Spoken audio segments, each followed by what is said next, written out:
I can outspeed them, and I think I have a solution. I can kill them. There's a way. You have to break the line of sight with the main boss, then attract those two knights to the other side of the crate, and then if I focus my damage, I can kill them. I was quite close, and HK got killed at the beginning. It can be done. It can be done. I will have to focus all the damage. I'll go back to Death Brand to increase the healing, the single target healing. Weapons charged. And I bet with a good burst I can wreck them. With a good burst I can wreck them. The only tricky one is False Lightning. But with a well calculated burst I can kill them. If I kill one and HK survives, the other one won't have enough damage to kill me. I'll do it like this. Wait. I see. This is turning out to be a good challenge. I will need this one to outspeed them, and yeah, maybe I'll need this. I won't be able to trigger shock, but it should be able. I won't be able to detonate my damage, but I need the extra speed. Just you wait. Okay. Okay.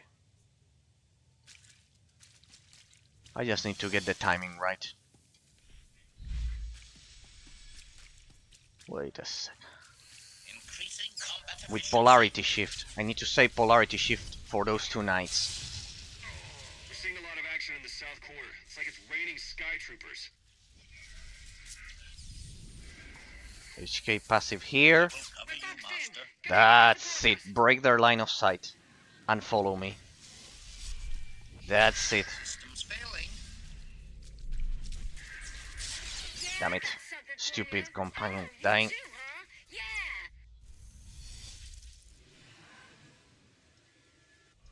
Stupid companion dying. My problem is more with the companion than anything, huh? It's more with HK than anything. Master. I bet they also expect you to have this at level 50. No worries. No worries.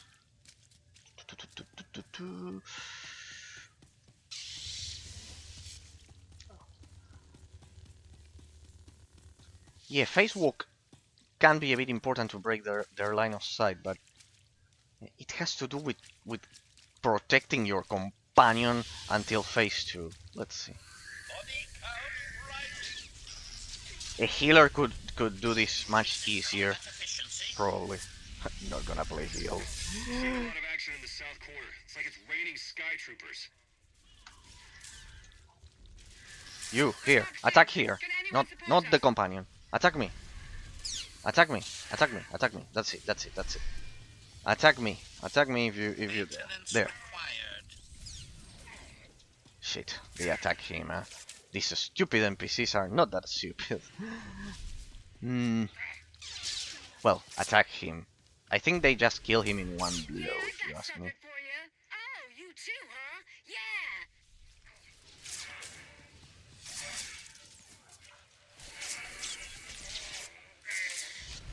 Alright. I think it's not a set amount of knights and turrets. I think it rotates.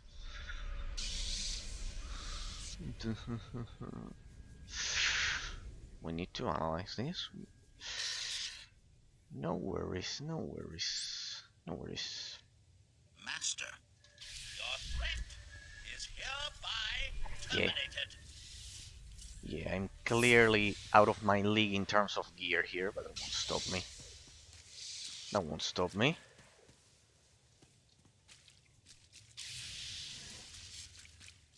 I just wish I weren't spending so much money doing this test. But no matter. No matter. Eat hot efficiency. Here, HK, where I can see ya.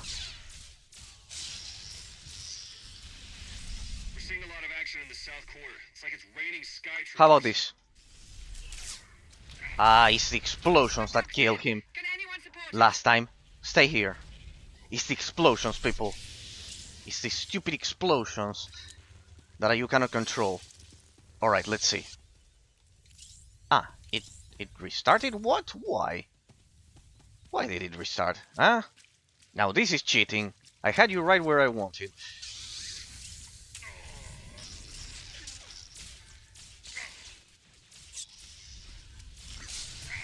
We're seeing a lot of action in the south corner. What? It's like it's raining sky troopers. We're boxed in. Can anyone support us? You're already dead. Just lie down. Passive here. That's something I will for cover you, Master. Oh, you too, huh? Yeah. That's right. Stay here. Now run.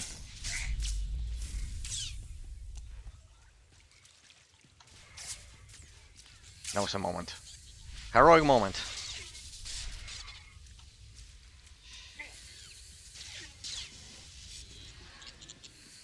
Now, the knights. I'm going to slowly kill you. I don't think so. You are taking that 25% damage reduction all for yourself.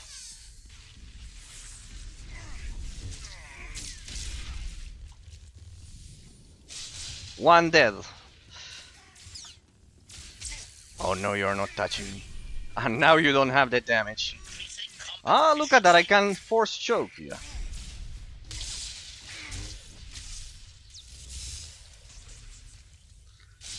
I've kited worse. Take that. Ha! Look at that, I thought it was going to take me the... Oh, well, we are not done, but yeah. losing power. Knights, lead them to me. Do not engage. Almost. The team is taking Got some it. hits. We can't hold out for long. Take that. Take that. And only green gear, people. Only green gear. Look at that shit. Only green gear. Turned 80 yesterday. Look at that shit. Told you it was not going to best me, and I was about to trigger the legacy project here. Yeah, don't do this at home. Yeah, like, how much money I lost? I think I lost 1 million. Just doing that. Yeah, not good for the economy. But well, what are you going to do? What are you going to do? Take that. Take that. That was God level kiting. God level kiting. Well, good. Good, good people. Good, good. Took me some tries, but yeah. Speak to Arik Jorgan. Ah, yeah, the other, the Catman.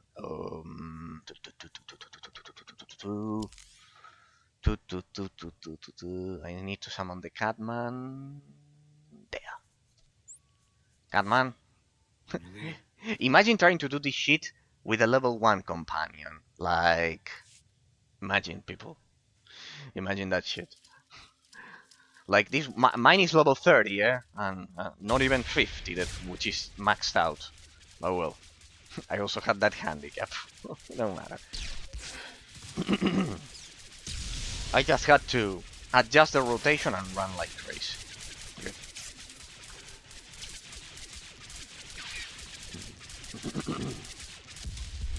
Oh well.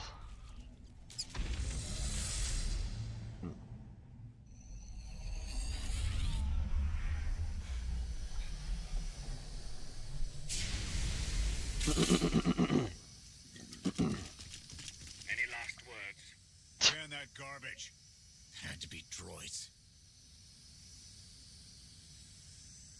Now I see that there's a worse boss than this one. No, I don't think so. That thing took 50% of my health in one blow at some point. Not the droid, the knights. The knights that he summons. Both of the knights plus the 2 turrets. The 4 of them. About damn time.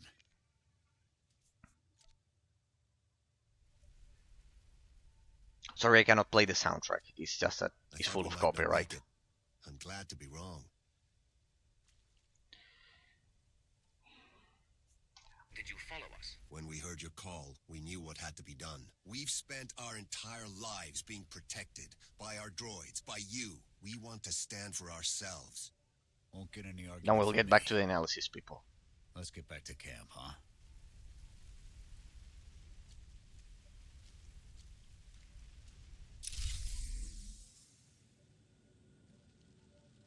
Alright, there we go. Hey, you get an achievement for doing that shit on Master. Well, I earned it in blood and sweat, that's for sure. We took a beating, but the mission was a success. Yeah, there And were we some discovered hits an that unexpected dealt ally. I'd call 50% that easily. progress. They made it very, very tough. Like, with purple gear, it would have been boring, I think. It's better. It's better for the stream that I'm doing it with green gear. Well, better for the stream. It's a bit masochist, but well. Attacking But well, Zakul was people. never going to be easy. It's even more This has epic moved us far. in that sense. But We'll get to this the fight third was a talking bigger point of victory the for economic Arkin and his system people than of us. the game Finding the will to fight as back, we proving they finish the can win. dialogue. Arkin seeing his own defeat in these swamps. How do you mean? Every defiant soul Arkin drives out here, we can turn into a weapon against him. I want to embed Havoc with the rebels. Train them to be a proper fighting force. Build an army right under his nose. Whatever. Yeah, Let them train your push. army. I'll work on getting them equipment. If we teach them right, you won't have to. Okay. Good. Good, people. Good. As I was mentioning, as for the third talking point of the economic system of the game, is the replayability that you see in the title description. We've already established the differences in the source of the loot from MMORPG and offline RPG, from vendors or from epic bosses, and how it influenced the concept of Any some group replayability. you've got here. Takes all kinds, I guess. We share a common enemy and desire. That's enough. Desperation makes for strange bedfellows. Fun as this is, I need to get back to Havoc. I've requisitioned passable training gear to issue to the rebels. At least until they can keep from shooting their own toes off. They're going to do this whether we help or not. Teaching them how to is what's best for them and us. A more rigorous analysis would suggest the cost-benefit is more strictly in their favor.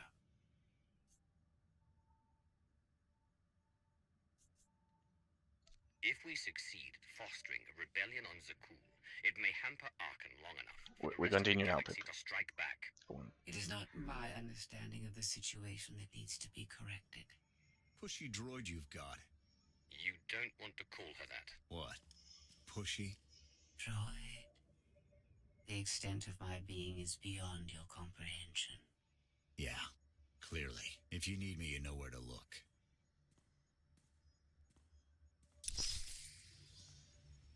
All right.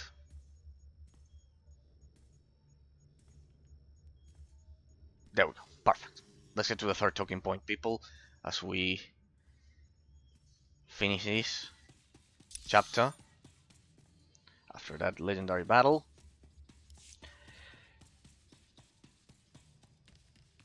There's a direct relationship between the economic system of this game, replayability, and the degree of efficiency in the addiction that it causes in the player's minds. As I said the other day, and constantly in the final analysis of Sacred 2, our brains, the human brain, works through repetition. The games that we love the most are the ones that we play the most. Dopamine is released through that constant repetition of those same tasks, that feeling of frequency, of a routine with the games. This is contrary to what most reviewers generally mention. That replayability is bad, or not replayability. They say repetition is bad. Repetition is only bad when the abstract complexity of the gameplay mechanics is low. When it's high, see games like Diablo, like World of Warcraft, or even Star Wars: New Republic, and you will see, take those into account, and you'll see how repetition, with the high abstract complexity of the gameplay mechanics, is actually enhanced. It benefits from that replayability. The problem is that most reviewers call it replayability when they like the game, and repetition when they don't like the abstract complexity of the gameplay mechanics. And they never get to this conclusion. That's the key.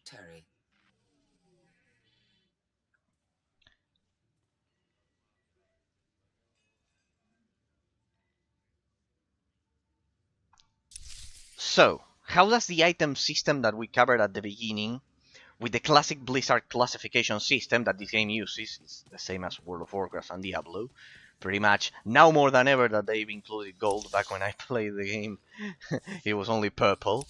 It was only purple, but you can see that I still have the moves. I still have the moves. Not the gear, just the moves. Yeah, it's more important to know your rotation rather than the gear in that sense. How to adjust the rotation to the different situations, how to cut the damage in that sense Observation, Agent Shaw. for the burst. No wonder the SIS could get by without your deductive reasoning. You're a droid that's gotten too big for her own bolts. How's that for an astute observation? 5 minutes. Can we please go 5 minutes without you two at each other's throats? I didn't walk over here for my health. Everyone's touched your day. Fine. Scorpio, show the commander what you found. Please. My analysis of enemy communications How interesting. Look at this. Interesting. Hidden inside a mundane signal, I discovered encrypted You have to go all the way transmissions back if you want to change your dialogue choices. Interesting. to every vessel in the Eternal Fleet. Interesting moral reward punishment system that they implemented so you cannot It's how like Arkham scam commands his warships. This choose is the break dialogue we've been waiting choices for, a direct line to the enemy if you fleet. pissed off one of the Plan of companions. attack. It's Arkan's turn to be on the defensive. See, that's why I love HK. He's just meat bag here. I hate that they censor the word meat bag. I don't know if you've noticed. I think that's pathetic. Like he calls them. What was it? Now the modern one. Undesirables. They censor the word meat bag. Scorpio cross-referenced That's all the data disgusting. Havoc Squad and That's Kaleo stole disgusting. from Zakul. When we compared the enemy's comm logs to the Spire maps, we found something unexpected. That's absolutely disgusting. That they did that.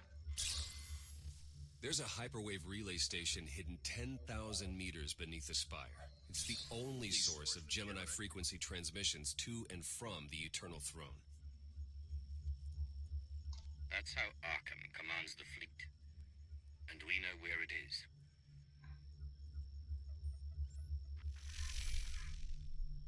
That relay station is our key to the Gemini frequency. If we can decrypt it, we'll eavesdrop on the enemy and learn his plans. Think bigger, Lana. We could send fake orders. Have Arkan's own warships blast him off the throne. Why stop there? When the fleet's under your control, there's nothing you couldn't do with it. You'll never get near that relay station. It's 10 kilometers underground and defended by more safeguards than we can count. That's a good thing our data reveals every security measure in the way and how to defeat them. That's the strike it. team can disable the defenses right under Arkan's nose, but only if we send it in now. Our intel's turning stale as we speak. Kaleo and Major Jorgen are already on Zakul. They're in position to clear the commander a path directly to the relay station. We are not sending that terrorist. She's done enough to my world. Havoc Squad was made for this op. We have enough detonite to turn that relay station into a crater. Cut the head off the Serpent. Throw the fleet into chaos. You're trusting the fate of the galaxy to a gang of grenade-happy bucketheads? We're only getting one shot at this. Lucky for you, one shot is all I need. Destroying that relay station is a bonehead play. Send me, and you'll control the Gemini frequency. The idea has potential, and she's an experienced infiltrator who survived on Zakul for years. She bombed my people. Never again. Out of the 3 people in this room, I have a problem, people. Out of the 3 people in this room, the Cathar, the Catman, seems to be the most professional, without a doubt. But he's a level 1 companion, and I'll have the same problem that I had with HK there. Same goes for Kalio. Well, Kalio I upgraded to level 10. So, well, to hell with it. Otherwise, I'll just summon HK. Major Jorgan has my boat. To hell with it. I think I just triggered Ultra Nightmare difficulty, but well, I'll increase the companion level if needed. Major Malfunction's suicide run will be a self-fulfilling prophecy. Give me a chance. You won over me, you are in. What a dialogue option. Without me there to slide the realism, Major Malfunction's suicide run will be self-fulfilling prophecy. Give me a chance. Okay. Well, they did bomb the Empire. But yeah, I don't like letting a psychopathic terrorist run free like that. I need you as a distraction. We need a perfect diversion, and you're the best around. Just keep it clean. No civilians. Got it? What about pets? Kidding. See you at the rendezvous, Commander. If Kalio's idea of a distraction results in harm to my people, I'll kill her myself. Your people bombed the Empire, according to the storyline last time I checked, though. But it may be prudent to consult Valkorion. He built the spire. He may tell you how to invade it. Ah, we have to meditate with Vitiate. I still call him Vitiate, people. I cannot call him Valkorion. I knew him as Vitiate. I fought him as Vitiate, as Jedi Knight.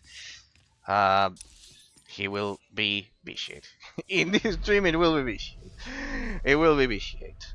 I know that he's actually leaping from body to body, actually, but still. Travel to a secluded area to speak with Valkorion, alright? You're the boss. Crazy mission log. You are the boss. You are the boss. Let's see. I get some quests here that I'll have to explore all of this extra stuff. Ah? Alright, well, it's loaded. To wrap it up, in terms of the analysis, people, to wrap it up, the final third talking point for today, in terms of the item system. We've already analyzed the source of the loot, the impact of the source of the loot in creating a negative economic relationship. As you get killed, you could see that I lost money. Multi-layered, because you also get gear degradation, and as an analogy, the epitome of this development philosophy modernly is definitely Dark Souls, that you lose the souls, and there we can see the relationship between the economic system of the game and the impact on the gameplay mechanics. I think, as I mentioned last week, that the best system is that of Sacred 2, because it creates a multi-layered negative economic impact on the gameplay mechanics, because there's an internal clock that when you die, you get worse loot. Correct? So it's the highest degree of efficiency in the relationship between the economic system of the game and creating a negative economic proportion to impact the gameplay mechanics. Alright, but it can be losing the souls. The cost of opportunity is the base universal punishment for getting killed, for not performing well in combat. Pretty much the cost of opportunity, the amount of time you spend trying to get to the boss, fighting it, and getting your ass handed back to you as you get killed, the cost of opportunity. But not only that, hey, what did we get here? A backpack? Energy shield. Increases damage reduction by 25% for 60 seconds. The built-in monitoring system secondary backup automatically engage if not already activated when it is at 25% health. And lasts for 30 seconds. And a medical backpack. Aye, that's true, I'm not using med packs. Ah, true, I'm not using med packs. I'm not using med packs, true. Ready. True. I'm not using med packs, people. I'm not using med packs. I should buy some med packs for this crazy thing. Yeah. I should probably go buy some med packs over at the fleet. Medical aid backup. The building monitoring system secondary backup automatically initia if not already activated when you... Alright, so it auto triggers. Yeah, but I could also activate a med pack. My biochem crafters were also taken from me. But I bet any normal vendor can sell me some med packs. I generally don't even use them, of course. Exceptional med pack. Experts med pack. General med pack. Yeah, I bet these are not precisely the best around. I generally only use the PvP ones inside of PvP and call it a day. But yeah, pretty much. We'll go with this one that says exceptional. This is the most expensive one. We'll buy some 15 of them. Thank you for your patronage. And let me put them here. So we'll have one extra. Let me remove sprint for a sec there. I like keeping track of sprint being activated. I did so back then, but it's not needed. There we go. Well, that's some. I did it without using med packs. Huh? I should have used a med pack there. All right, and then I'll go for companion gifts. If Mr. Sniper over here, this companion doesn't work, or maybe I can. Can I summon HK again? My little, pretty much the only advantage. Well, advantage is at level 30. It's not even level 50. I can summon him.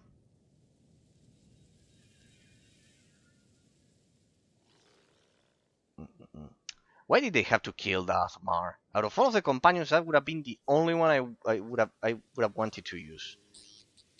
Companions are going loyalty. To hell with it. To hell with it, people. To hell with it. To hell with it. Time is of the essence. I don't want to waste an insane amount of time doing this. As I was mentioning, the economic relationship, the final talking point. The source of loot, the relationship with the gameplay mechanics, the influence, how it impacts it, and everything. Because of how grindy the Blizzard... What's that up there? A little kitty. Because of how grindy the classic Blizzard item classification system works... We need to talk. Do All right. not presume to manipulate me. We are not Sith, and the Dark Council is dead. Never. You took my power, and now come for my secrets. But you have not earned them.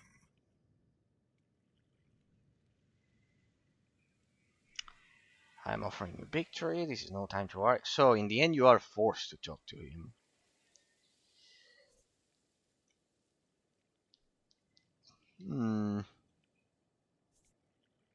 Your help is worthless if I can't stop Arkan's fleet. Show me how to do that.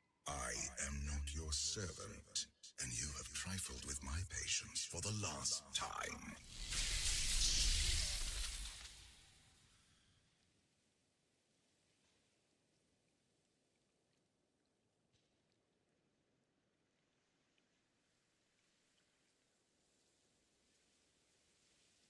Uh-huh. Nice reflections. They didn't have those back in 2015. If it weren't for the crappy hero engine that they used, the game would have been even more amazing. Lana, come in. Something happened. I need your help. The attack already started. Your friends cannot hear you.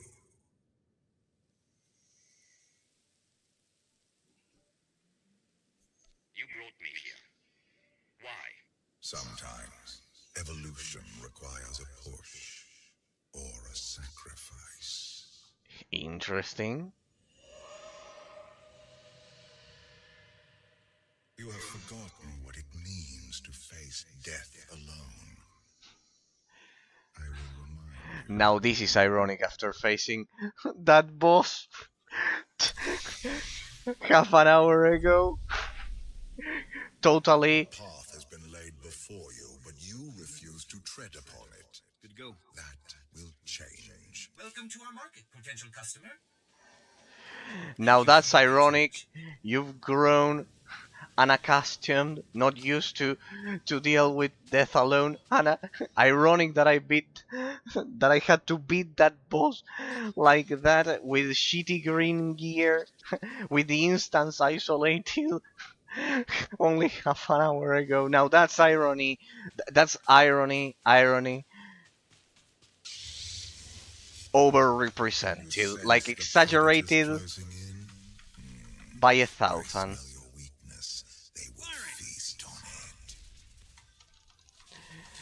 God damn it. Now that was ironic. Alright, I'll just backpedal force speed to delay the dodge like I was doing.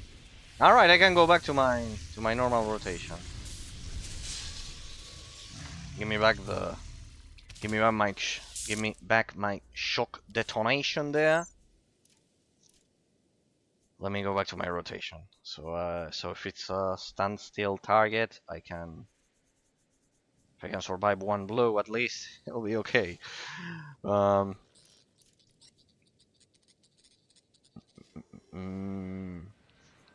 I'll keep it like this to strike a balance, maybe. Or no, I love I love my old rotation back. It deals more damage.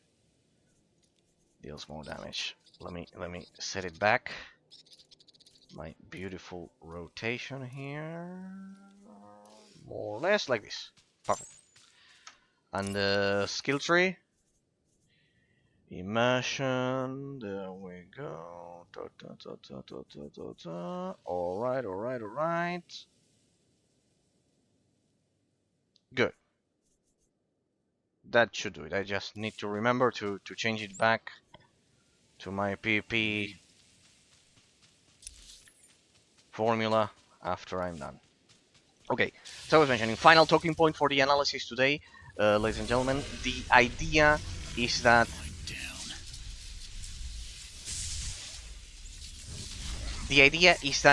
because MMORPGs were influenced by the classic World of Warcraft, Blizzard's classic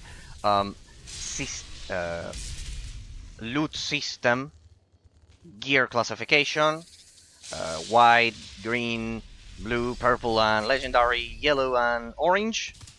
Because of that... Hey, what's that? I can interact with that rock. Huh? I didn't summon the companion. Alright, to hell with it. We'll do it alone. Not even companion.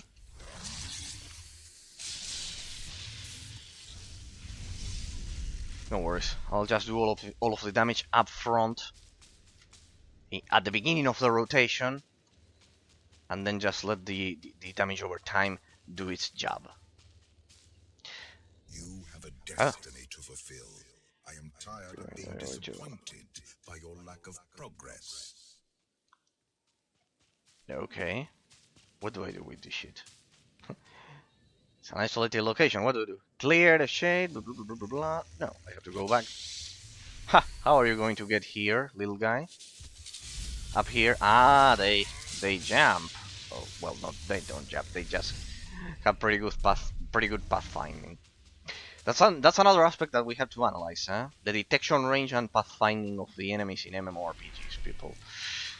The point is that because of that gear classification system, it makes the game more grindy, right?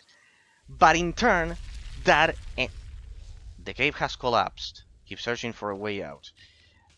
The key is that because of how the classic Blizzard item classification system works, it makes the game extremely grindy. It enhances replayability. Now, as I was mentioning before the crazy boss stopped me, in Korean MMORPGs, this is considered a valid method because of their society and everything. Here in the West, we see microtransactions as shitty, rightfully so, but the thing is that a lot of these MMORPGs have both elements. This is the case with Star Wars: The Old Republic, just like with World of Warcraft and everything. Now, let's think about the hypothetical situation. Replayability is enhanced by the item classification system that I mentioned previously. Precisely, that's why I wanted to mention all of those elements to finally establish their relationship. So it's enhanced through the gameplay, through the item system of the game, economically. And then it's enhanced by deliberately slowing down progression through microtransactions, the negative aspect of it. What is the problem? That MMORPGs use both systems combined nowadays. They force you to buy a lot of stuff. For example, I am waiting to get 1,000 Cardle coins just to do a server transfer. Bane Death, if you're listening, for you it wasn't a problem because I remember you told me that all of you started the game here on Starforge, but for most of us, for those of us who had to do, this is I think my third server transfer. I think I was the most unlucky ever with server transfers. I had to pay every time for it. Sometimes real money with the Cardle coins, and sometimes it was offered at a discount because of the mess that they had created. Okay. And that's directly tied to the multiplayer mechanics of the game, because imagine, I remember that in Hound I had to transfer because there were no people to play with at all. It was beginning to affect the gameplay mechanics. Like, I couldn't do a freaking flashpoint. Back then you couldn't solo them. That's the thing.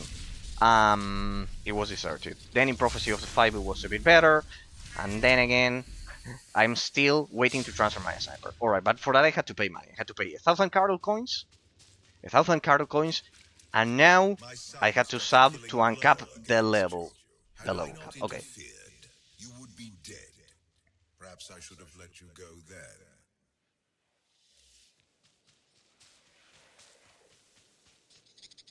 Okay. The point is that using both systems at the same time, which is the current situation of MMORPGs, because don't think that Star Wars: The Old Republic is the only one that does this. I bet the rest do. We are all fans of this one. Of course, we know this one, but I bet it copied it from WoW or something like that. And my immense power at your disposal, you remain incomplete. There we go. They have that nasty stun. Here we go.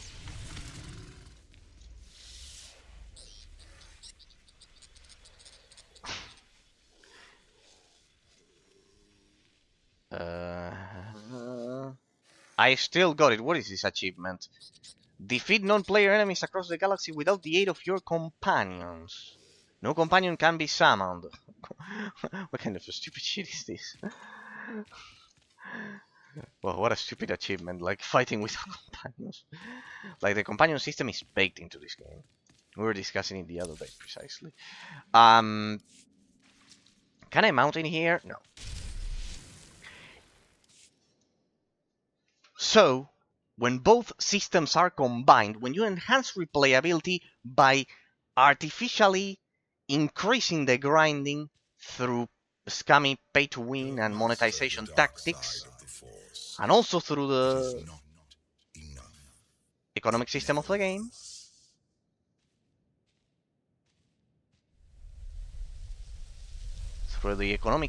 game, itself, Until you embrace your full potential, you will only be a pawn of fate, never its master. also through the economic system of the game, besides the pay-to-win mechanics and everything, it exponentially increases. It exponentially increases the replayability. This has a positive aspect and a negative aspect. Positive aspect, well, as I've said, the extra complexity of the gameplay mechanics, it's increased tenfold. You could only play this game for the rest of your life, and you would probably still have content for it. The negative aspect, the negative aspect is, of course, for any Western player, the pay-to-win mechanics first. For example, the artifact equipment authorization that I have it from 2015, but consider that any new player, for example, they are mostly forced to sub in that sense, and also if they want to do the operations and etc. That's the negative aspect, but also that in a very curious way, it can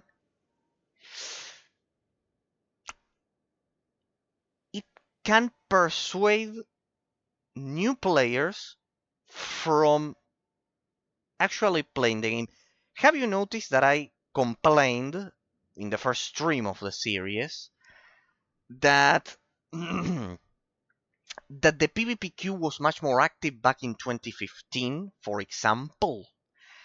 Well, in order to PvP at level 80, and why I thank the help of all of my friends in game, of course, Bane, Death, and Bass, and the rest of the people that helped me constantly, is because when you hit level 80, I just verified yesterday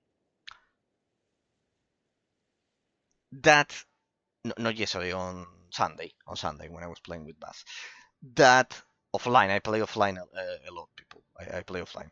The the thing is, well, a lot when my Java allows it. The thing is that then the PvP queue and the PvE queue, they are both damaged by that exponentially enhanced replayability. See how interesting it is that the MMORPG genre found a way to create diminishing returns, economic diminishing returns in that sense, because as I've said, the replayability is affected directly by the economic system of the game, both through that two-pronged system of pay-to-win politics and the gameplay mechanics themselves extending the replayability.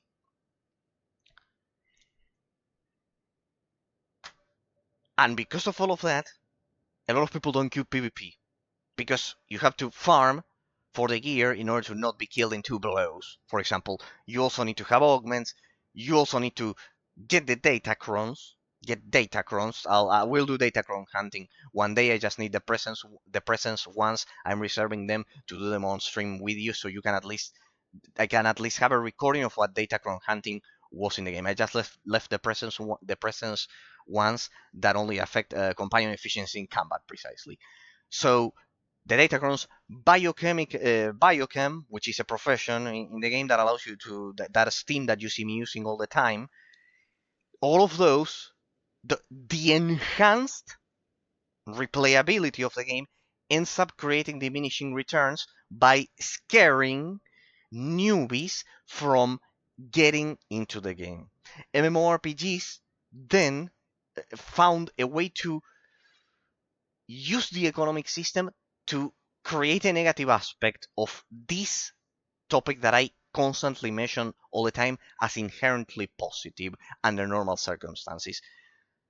And I still believe it is inherently good, because at the end of the day, I think replayability is inherently good by itself, without any extrinsic factor affecting it.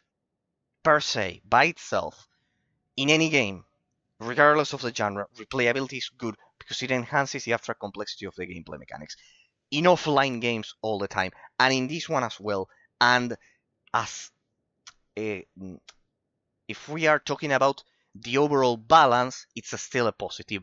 But I just wanted to mention this unique feature that MMORPGs can create that generally offline games cannot. They can hit a point. I know this is very abstract, but MMORPGs can hit a point of diminishing returns in how that positive aspect of affecting the psychological sense of progression in the player's mind. That replayability is always good because the games that we play the most are the ones that we remember the most, because precisely the human brain works through repetition, through practice. That's why rewriting is more efficient at remembering things from a book or something as a basic study method. Pretty much that repetition that is always positive and is still positive in this genre, but it managed to create a negative aspect. It managed to create a negative aspect. Is it more important than the positive aspect? No, I don't think so. I think replayability in MMORPGs should be there. They should be grindy without a doubt. But it is true that they create that negative aspect in that sense. That newbies, that people that just start a game can be scared by it, because naturally people, we don't we have a limited time to play games with our jobs and everything and etc. That affects the demographics of the game because younger people will have more time to dedicate to it, and because of that generally when they are going to high school or whatever, and because of that, then the players like us that have spent all of our time playing the game, then we don't get fresh blood, trained fresh blood, because they can queue PvP, then they get wrecked and they don't queue ever again, for example, or they don't know how to break line of sight in an operation or a flashpoint or whatever.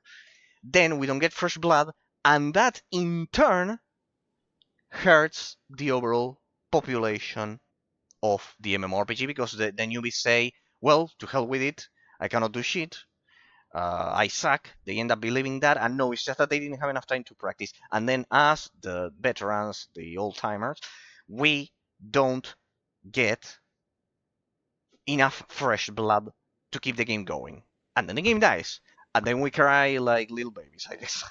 Pretty much. Or we jump to the next MMORPG. So you can see, my point is how delicate the balance is in terms of the economic relationship between the reward punishment system of the game, a multi-layered reward punishment system, and the gameplay mechanics themselves.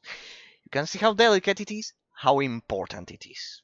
How important. I wanted to cite all of this.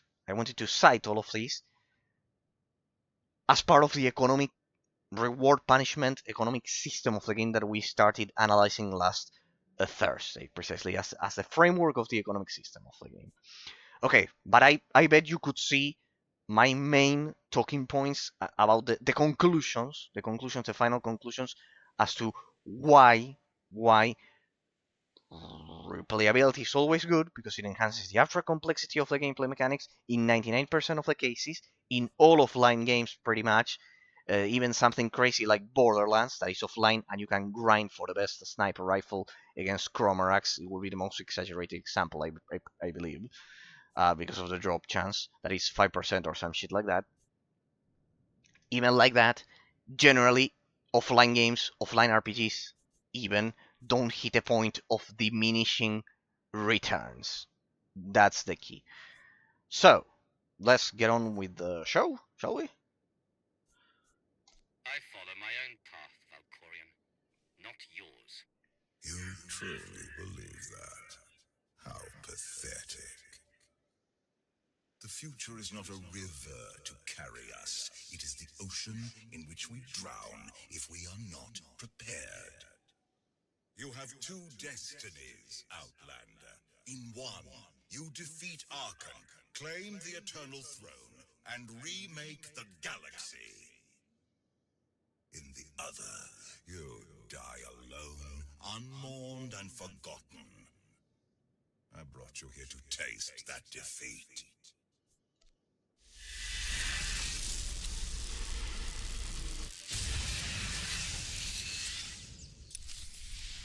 Oh yes, we're finally fighting him. No interruptions. What's this?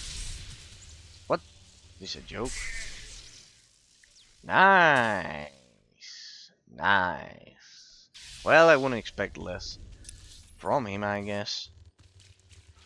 Can I summon the other guy? Can I activate this shit? I didn't even interrupt him. What the? Ah, they are part of the ability bar. I'll break the line of sight. What?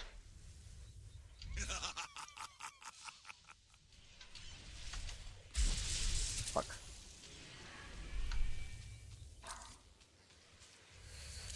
Alright, same story. I'll need a bit more of mobility, perhaps? Don't think so.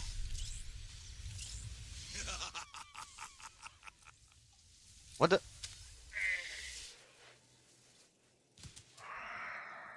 Yeah, I need to move that legacy ability bar a bit.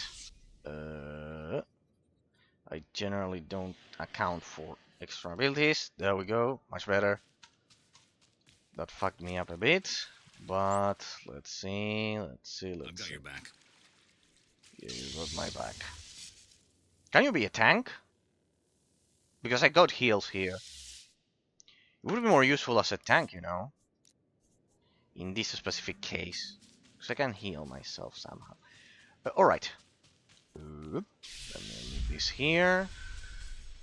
I wish I had a better rock to hide, but well. Let's see. On your feet. What a... See if he targets me. Ah, he's targeting the companion.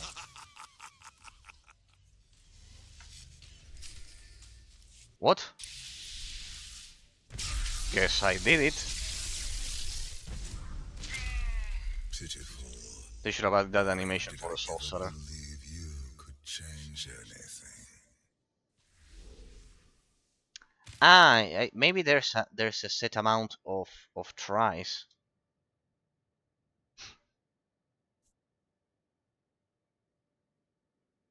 Give me some credit. It's not easy to kill a man who's already dead. Do not mistake your defiance for courage. I do not. This was a fraction of the pain my children can inflict. If you do not finish your training, become something greater, you will feel the full weight of their rage.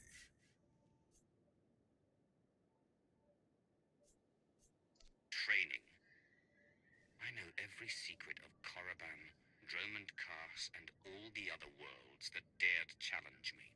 You do not perceive the path ahead, even when it is obvious. Let that be your first lesson. Ah, we are meant to be I his cannot apprentice. stay to protect you any longer.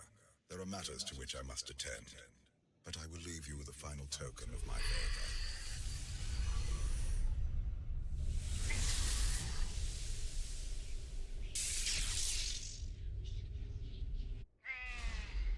Could it be that you could have beaten him, or is it? I think it was a scripted. And I promise to return.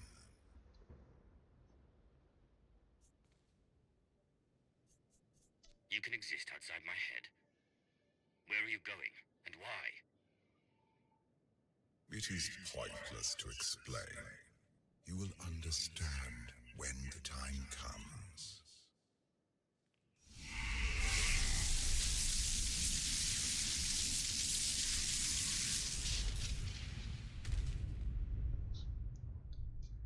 Alright, as long as I finish the chapters on master difficulty, I honestly don't care which path of the story takes, honestly. Sorry, people. Well, they did improve the animations for this. Cheer up, big brother. You're making me sad. Father won't face me himself. He's punishing you for stealing his chair. He isn't angry. Father never feels anything. Not even when Vexen died. He was a good brother. Brought me gifts from all the worlds he conquered. I freed you from Father's control. I hope that earned your support. My loyalties lie here, Arkan. Always.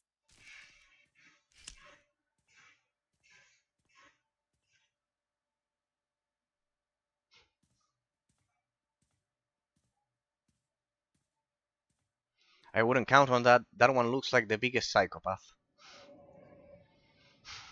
out of the three of them.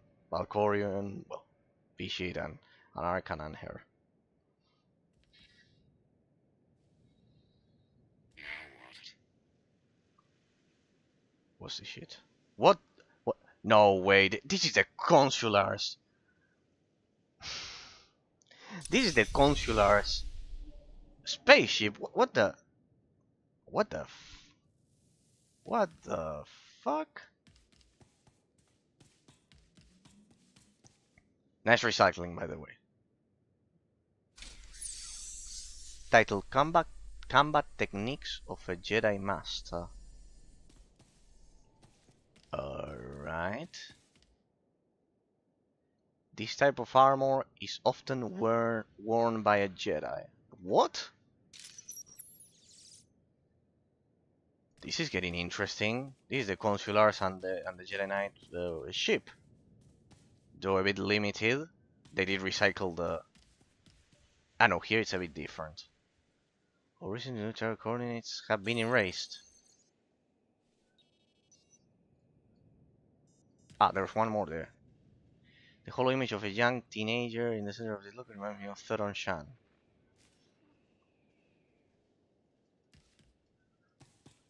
What on earth? I presume I can go through here. And that's how you exit the ship, huh? A collection of information on the culture of Sakul. What on earth? But well, as a final conclusion of the... Folks live for destruction. They delight in causing others to suffer. That's awful. It is. What, there's more of this? Korriban Training Facility. Exercises in harnessing Sith power. What? Python Training Grounds. Techniques to achieve Jedi Enlightenment. What on earth? What's this? This device appears to be under construction. However, it seems to have limited functionality. For millennia, Jedi and Sith archived their knowledge in holocrons. These legacies preserve the wisdom of great minds. The focus was often on exploring mysteries of the Force, not the practical matters of government. After all, Jedi do not seek to lead, and it is in the nature of Sith to force their wills upon others. But a few sought to understand what it truly means to lead a civilization. These are their teachings. Yeah, so they are kind of like going for a third way story that involves both sides. And governing. So at the end of the day, it's a political story, yeah, people. Serene place for meditation. Where on earth am I?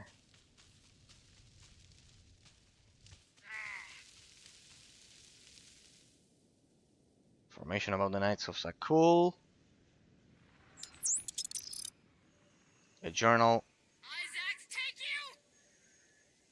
of day-to-day highlighting for our analysis. What is this?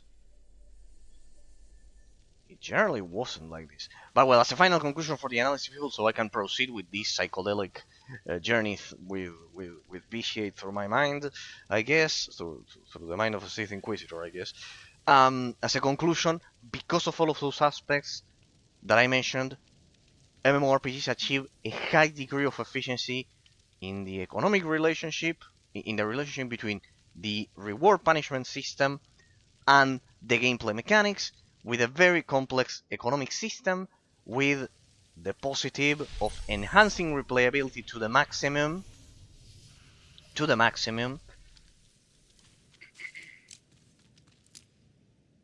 by increasing the abstract complexity of the gameplay mechanics,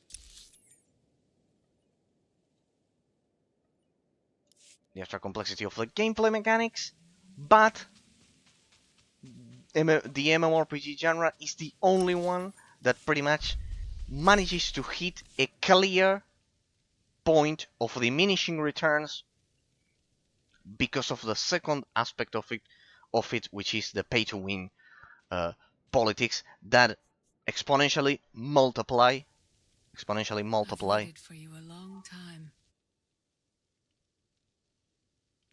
the grinding of the game. Oh, there you are. Different haircut. And it has that negative aspect Welcome to my home, Outlander. of dissuading new players to get into the game and old players from getting new fresh blood for PvP and PvE, and that's the economic cycle of MMORPGs. Precisely the influence of the economic cycle in the gameplay mechanics of MMORPGs and how it affects in their downfall as a conclusion, people. Well, that's the analysis for today. I know there were a lot of talking points, but across 3 hours, if it weren't for the boss, it would have been much faster and I would have covered everything. We'll do the last hour. Um, we'll do the last hour, just finishing as many chapters as I can. I want to finish with this. If we don't do it today, we will probably do it on Thursday. I want to finish with this. I will try to recover my companions offline now that I have information, and pretty much I have to. Then I'll just PvP. I couldn't play or stream last week. I could stream, but I was late, and I couldn't play at all last week, so had to do a lot of English teaching and especially I had a piece of software that I had to develop for a client, and it took me several days, and it was brutal. So, but I'm done with all of those. I even had to vote in midterm elections on Sunday for Argentina, and now I have the vote for the Italian ones.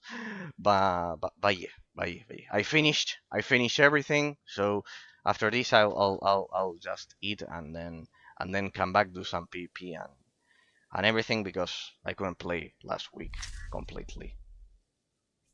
This unexpected. Refresh my memory about you. This unexpected. Jedi There we go. Master Satil Shan. When I have Valkorion pretty good told me to memory. finish my training, he meant with you. You're asking the wrong person. Dathmar. Yes, I'm going to offer a meal. Stop rushing me. So they turn Satil into a You monk. survived an ordeal. A nun. Come, sit. That sense. There's food. They change her personality quite a lot. Like, she's a nun now. Don't take this personally, but you've gotten strange. I So think we both have. her destiny was to turn into Yoda, I Many think. things changed while you slept in Carbonite. I led the fight to save the Republic from Zakul. Nothing prepared me to face that enemy. I failed. Again and again. This camp isn't new. You've been on a Descent for a while. When the Republic surrendered to Arkan, I gave myself to the will of the Force. I left the core worlds and found this planet. We've been here for years, waiting. So this is to have a Yoda story, pretty much a Yoda arc story. I see that this was a period of time in which they copied episode 4 in episode 7 of the movies, and and now they copied the episode 5 here. Nice, a lot of originality always. You went underground to regroup. But how did you know I'd come here too? Our journey here wasn't about you. Not originally. We sensed your awakening on Zakul. Felt the presence of our old enemy guiding you. We witnessed the victories and defeats leading you here. When we found you in that clearing, we faced a choice. Bring you here, or end you there.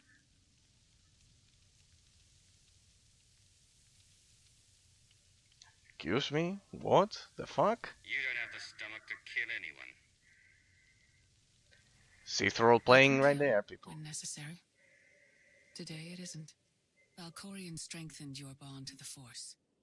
You may be the greatest of us all, but your old training couldn't prepare you for what's to come.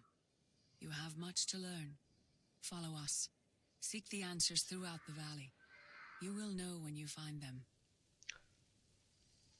It is fitting that I return to the game 10 years later to be reawakened by the crazy Emperor in game. Just as I am being explained the changes of gear for PvP. it's quite ironic. Let me. I want to do the banners. Locate the lost holocrons of Odyssey. What?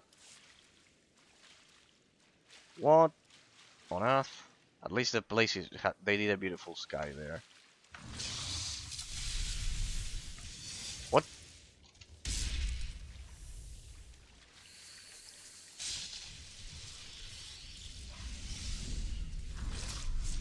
They created a beautiful sky there. Oh, there we go. And now we execute that. Alright, looks like this is more of a relaxed chapter. Looks like this is more of a relaxed chapter. I'm sorry, I love that Datacron hunting, people. I love Datacron hunting. Let me see if I can find the stupid Datacron that they are mentioning. I think I see it there. There. Banos, locate the lost holocrons of Odyssey. One there. Let's see here. There is no greater challenge than to change from within. But that is what we all must do to survive. What does she mean?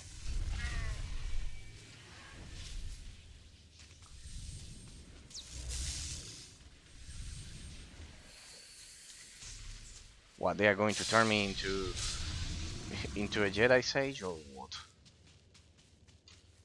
They're gonna turn me into Jedi Sage or what? It does look like it.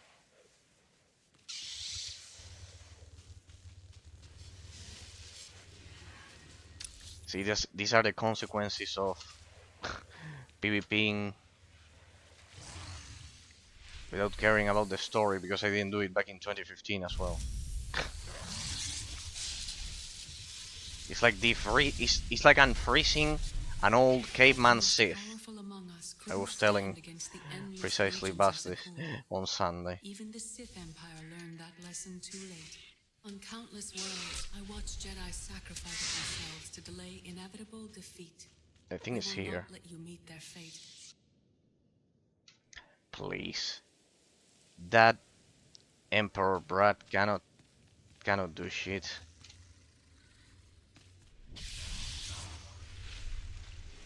They have a problem with creating villains in modern movies, I believe, people. More than heroes, the problem is the antagonist of the story. Like, I remember that episode 7 was the last shit I ever wanted to see in my life. Like, after I watched that one, the last thing I wanted to watch in my life. After I watched that thing, I didn't want to ever again watch a Disney produced Star Wars movie, and that was pretty much their first. So yeah, pretty much. It was so disgusting. It was so disgusting. I hope the death brand worked. Yep, did work. Was a bit buggy there, but okay.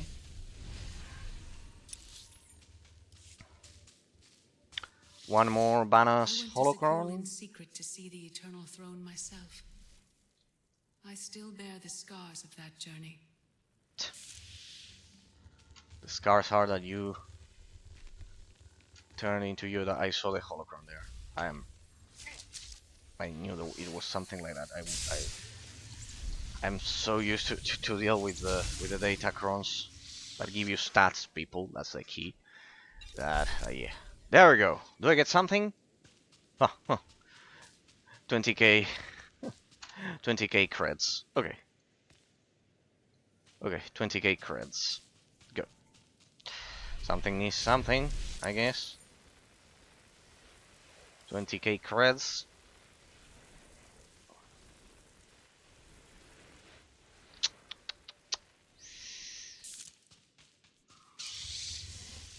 So, I guess the story is going through Revan's path of mastering both light side and dark side, but that's interesting, but pretty much impossible. Only Revan could do it after all. Only Revan. And didn't help him against Valkorion, against Vitiate. You can read the book Revan, which is actually Knights of the Old Republic 3. That is the prelude to this game. Very well written by the same person who did who wrote the story of Knights of the Old Republic 1 and 2. Very much Drew Carfishing. He's a Canadian writer that also wrote Revan. I mentioned it the first day, people. The book Revan is Knights of the Old Republic 3. And this game is actually Knights of the Old Republic 4, the Jedi Knight story, and the rest would be 5, 4, 6. In that sense, this would be pretty much an epilogue of that, or continuing the story. I just hope that when this game goes down, we can create offline servers for us all, because that's what happened with World of Warcraft, and pretty much that also pushed the classic servers. Would be so good.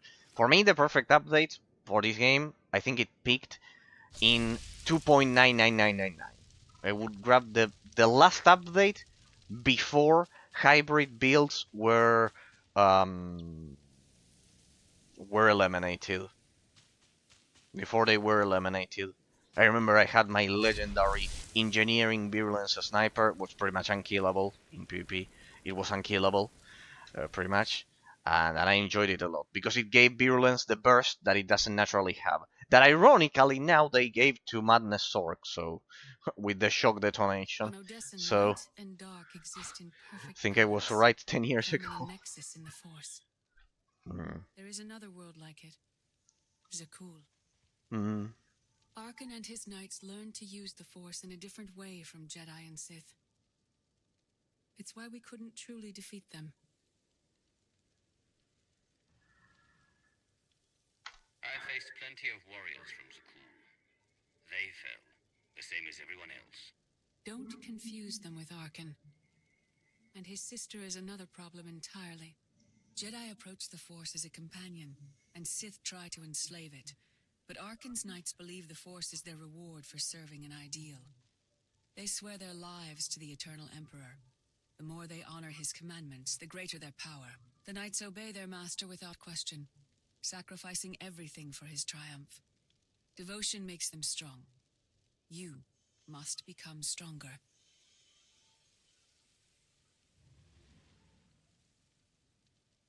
The Knights of Zakul are slaves to the Eternal Emperor. I will never be like them. Those who do not bend, break. Finally, he's back. Valkorion destroyed my flesh, but not my reason for being. Nothing can hurt you now. All that armor is pointless. I appear to you as I wish to be remembered. A symbol. After my defeat, Good. I sought an ally to make things right again. But only one in all the galaxy was my equal. We met on this world. We argued, explored, and found an understanding. We now pass that knowledge to you. Teach me, Darth Maul. If Jedi and Sith have found a way to work together, I want to know how. No one is more surprised than I am to be here in this moment. But I trust the will of the Force. We do not offer empty platitudes. We do not promise easy victory. All we ask is that you listen with an open mind and learn from our failures. To forge the future, you must first break with the past. Victory over Arkham requires new perspectives and new weapons. Nice Follow the will people. of the Force into the wilderness beyond this camp. Find what we left for you and meet us in the cave. A progressive story, people. Old bad. Old equals bad. Nice progressive story there. Now, if it were for me, if you want my 2 cents, how the world of SWTOR would have ended, I would have aligned myself with the Dread Masters. And they would have stopped the Emperor, ironically, because precisely I would have turned everyone into Dread Masters. Because they wanted to form a council. That's the idea. They wanted to form a council there on Oricon. And like that, since the Emperor had disappeared, and they would never recognize Valkorion as Vitiate at all, we could have joined forces with the Dreadmasters. District, we'll try Dakensang Online. Hello, District! How's it going? Well. I generally respect the order, but that I have of my schedule. But you were always very kind to me. Would you like me to play it? I was waiting for you to ask you that question. Would you like me to play it and switch the schedule? I was going to play a game called The Incredible Adventures of Van Helsing. It was another isometric action RPG. If you'd like, I can switch the schedule.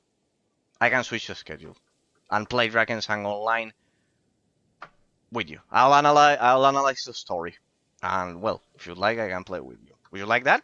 You like that one, District? Because at the end of the day, I heard about that game too. I heard it's good. As you like. Would you choose? I generally let, if someone likes to play with me, it's the only case in which I alter my schedule. Besides the good people like you, indeed. Would you like me to play Drakensang first, or Incredible Adventures of Van Helsing? In the case of Drakensang, I would analyze the story, as I usually do. You told me it has a story. I would try to complete the story, unless there's some group activities like dungeons or so that I can do with you. Would you like that one? As you wish. You can pick in that sense. Is as you wish. Incredible Adventures of Van Helsing, my schedule, or would you like me to play Drakensang Online? Honest offer, since you were so kind always with me.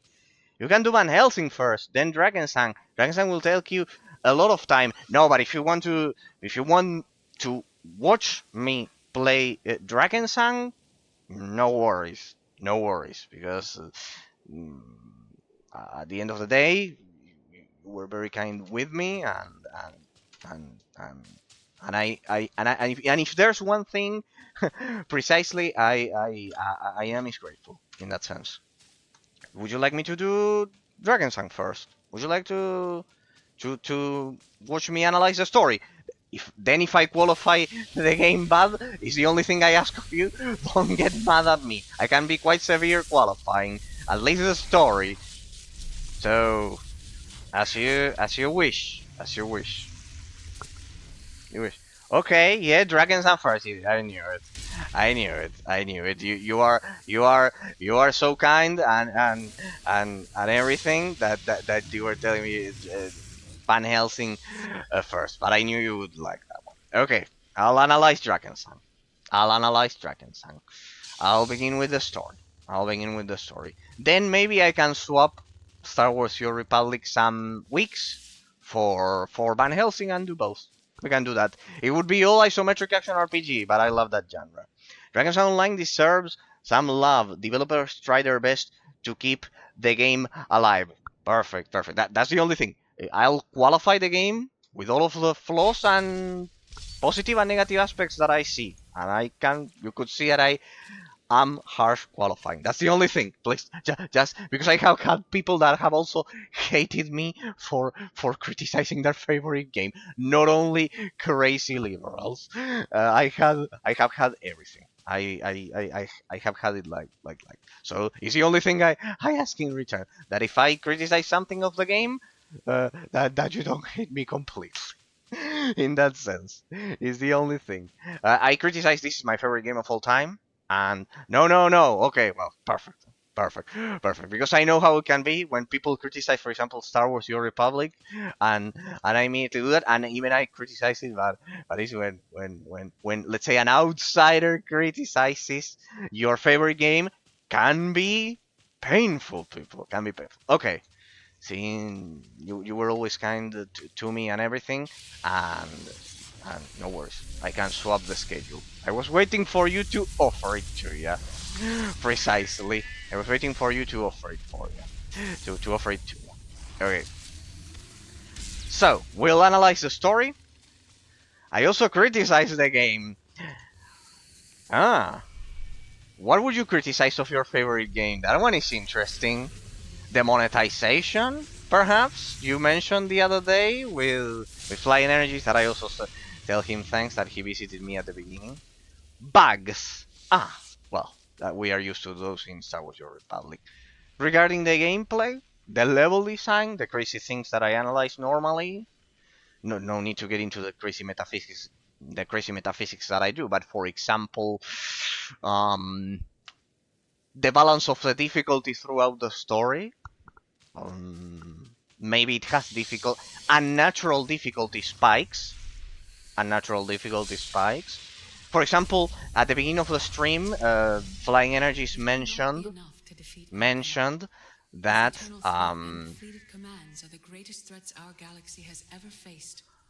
mentioned that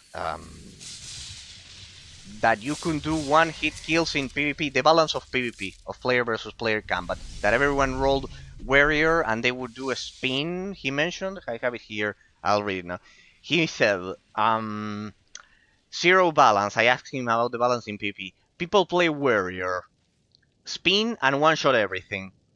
They have been planned this year to make the game more friendly for new players, reworking the whole level experience, difficulty, and more quests. Yep, that is a bug. Spin and one shot.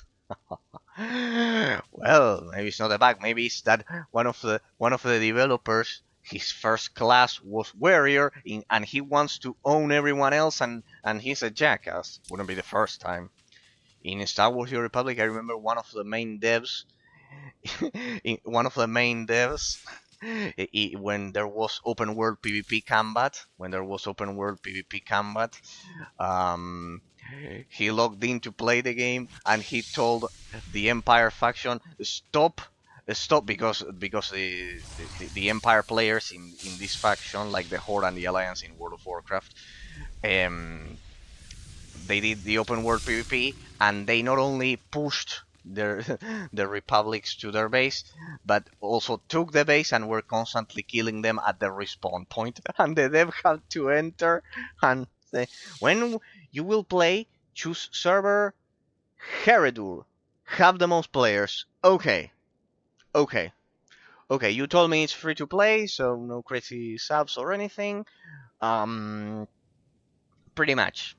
Pretty much, and I bet the monetization cannot be that aggressive as to prevent me from finishing from finishing the main story. Can be done without any crazy monetization like Korean MMORPGs No, because it's German. It has to be of German origin. But yep, free to play. Okay, perfect. So, Heredur, let me, if you don't mind, I'll screenshot that name. There. Let me screenshot the name, because it's quite weird. With the most players. Um, perfect. Perfect, perfect, perfect. Perfect. No, anyways, I'll do the story. I'll analyze the story, and then maybe we can play together one dungeon or another one. Thumbs up. No worries, History. I This is knew where you it teaches us to break you our perhaps chains. wanted to But see me freedom do is the not crazy. far to Sure, go. do the crazy analysis that I do You must with the empty game. That's the yourself thing. to I just had grow. the doubt of When if our the horizon criticism faded, your could destiny get out of hand and it would piss turned. people off. I don't like Enter doing the that. path of In that freedom. sense, I don't like doing that. Chaos. But yeah, pretty much I have to. When I analyze, I'm quite harsh with the game. Yeah, and it was unfair that uh, that pretty much you were so kind to me and everything, and I wouldn't analyze your game pretty much.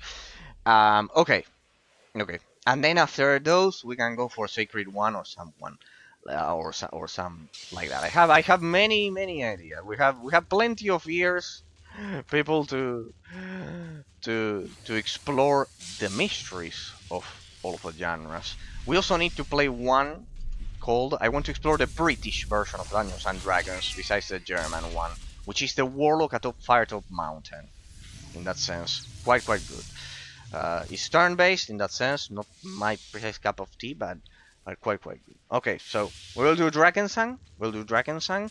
People, if anyone else has any other game that I can queue to for play besides Sacred One in that sense, but if you uh, if you spend time with me and want the game to for me to analyze it personally like I do with the rest, no worries, no worries. I always offer that in that sense, So yeah, pretty much. I have another old game.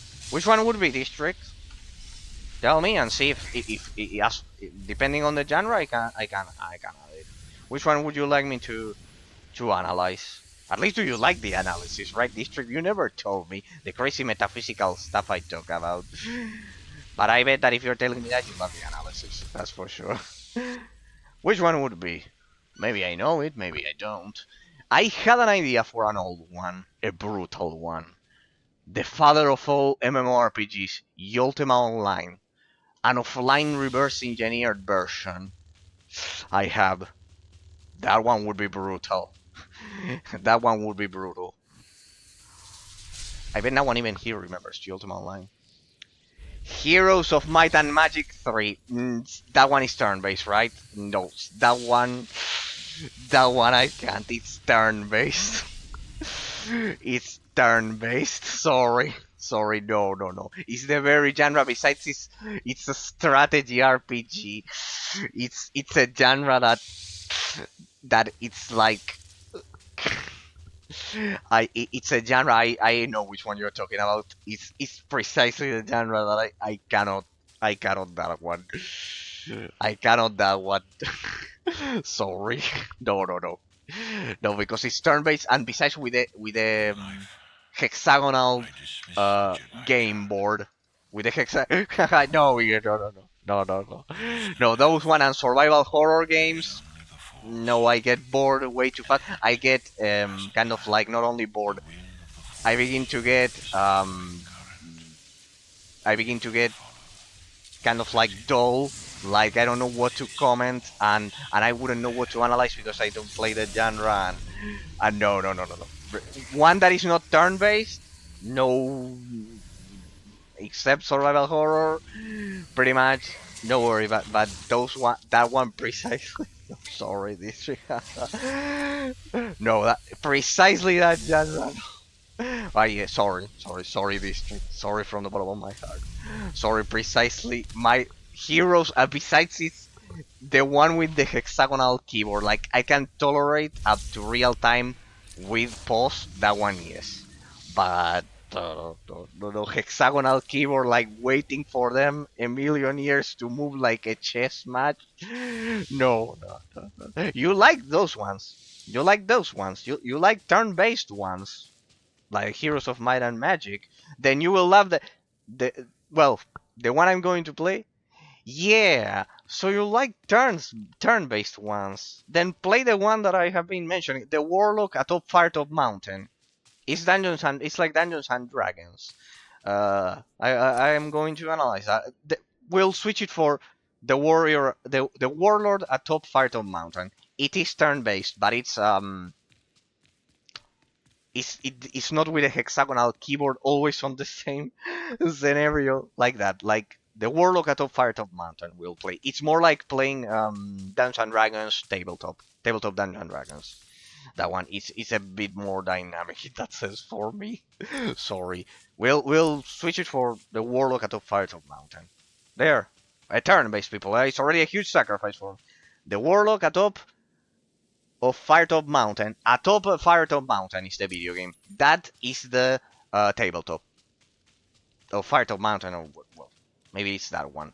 It's on Steam. It's the British version of Dungeons and Dragons. It's British Dungeons and Dragons. I don't know if it's a top Firetop Mountain or Firetop Mountain. You must be right because it's been a lot of time. I'll check it. I'll check it. Wait, I'll check it. I have it here. I'll check it. Not on Google. I'll check it on my array of games because the video game I think it was different. Hang on a sec. One sec. Because one sec because the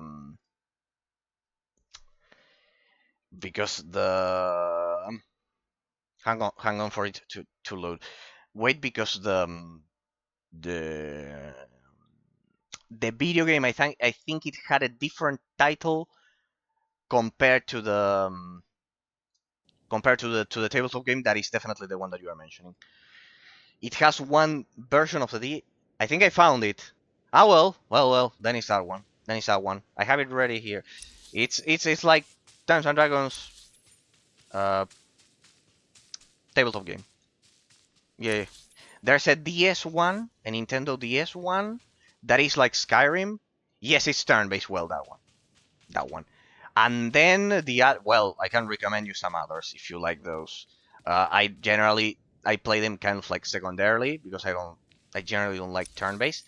But yes, when it's with Dungeons and Dragons and more variables, let's let more variables, more variables to take into account. Locate the secret items in the oldest in the wilderness. I fucking love. Huh? Who goes there? Another stalker monarch there. One second. Now I will switch to it to show it to you. I already had it. And then I'll show you some others if you like those. I'll show you some others. If you really like tabletop like that, I have some good ones. Like Heroes of Might and Magic, no, because it is technically strategy RPG, and that's like the one genre. It's like more like for people to understand. It's more like Fire Emblem, and it's precisely the genre I cannot. But here, give me a second. There's Drakensang. I have them all by the end here. Where is it? The Warlock of Firetop Mountain. Indeed, you're right. I was saying a top Firetop Mountain. Well, that one. I think the one that I said is the DS one that is like Skyrim. Okay, this one. This one. It's the British version of Dungeons and Dragons. I wanted to play this one, but we also have Dungeons and Dragons you have Tales from Candlekeep, Tomb of Annihilation, Vimeo, Gloomhaven, Tower of Time. This is a PC exclusive, very unknown, and of course, this is real time with pause. All of these ones are real time with pause. You have so many games. Yes, I preserve games since 15 years. 15 years. Some of them you can get it through Steam, some of them through Epic, and some of them you cannot even buy them because their licenses have expired. So I indeed got tired of launching shitty, these stupid store launchers, and I mix them all up in here. It's technically they're just actually what was the 3 times I've transitioned my hard drive already, and I just added slate drives and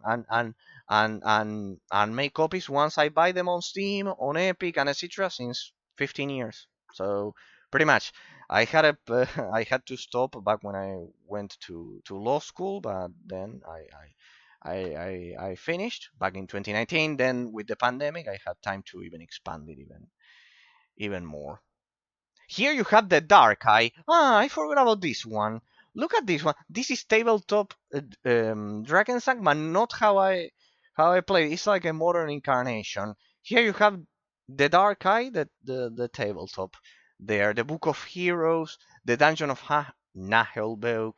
Pretty. I didn't play all of them, people. I didn't play all of them at all. I don't have that time. I just like preserving them because in a lot of cases you cannot buy them anymore. You have to do crazy stuff. You have the district. You have the Ultimate PC Showcase. Did you watch it over at YouTube? In case you are interested. In case you are interested, because you asked me of them. Otherwise, I don't like bagging with my content over at YouTube. But in the integral history of PC game genres, I precisely go over them one by one, precisely explaining them in case you're looking for game recommendations, one by one, and it's 15 years of searching and searching, so it will save you an infinity of time. An infinity of time. Like, I go genre by genre, release year by release year.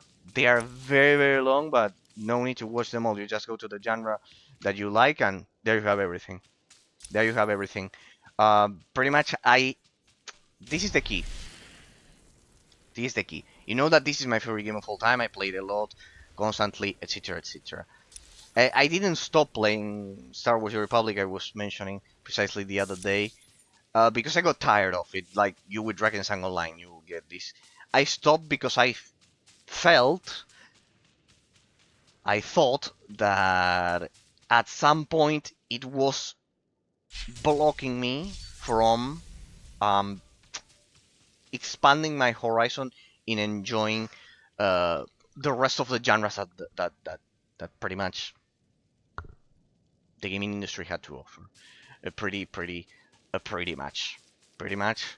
I felt that, and that's why I stopped back in 2015. And even now I returned, but the game has changed so much that yeah, it's a different story. And I could explore all those games in the meantime, so I could get the best of both worlds in that sense. So that's why I took the time to kind of like, whenever possible, not that I have a lot of free time, but whenever possible to classify all of the games like that. To classify them all like that. And besides, there are some special cases. For example, I was mentioning the other day that, for example, I wanted to first see where the mechanics of Star Wars: The Old Republic came from, and I created my own reverse engineered server of World of Warcraft. For example, there you can see all of these.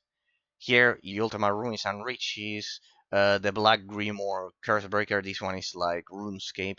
They are all reverse engineered offline MMORPGs. Ion, the Exile Realm of Arborea, not me, I just, for example, uh, fixed things of the repacks that they have. You have to play a lot this game, I think, since it's an MMORPG for sure. They added so many fans. You mean Drakensang Online? You mean Drakensang Online? No, I can play the story, qualify the story. I can qualify the main story. It must have a main story, like the main story without the expansions, and pretty much. Pretty much, no, I cannot be a pro into MMORPG games. This is strict. Like that. I'm not a pro in this one, but I cannot dedicate that much time. But yes, I can qualify the story like I did with Hellgate London. Precisely. Not the expansions, just the main story. It needs to have a base expansion, a base game content. It needs to have the base content, and and I do that, and I do the story. I do the story, and then I log in and I do I do the story and maybe there's some dungeons and like that. Like no need to play all of the end game. You mean farming for the end game? No, I don't do it. Like, I love keeping the stream kind of like variety at the end of the day because, as I've said, the point is to ensure that well, the ultimate purpose of the stream to ensure that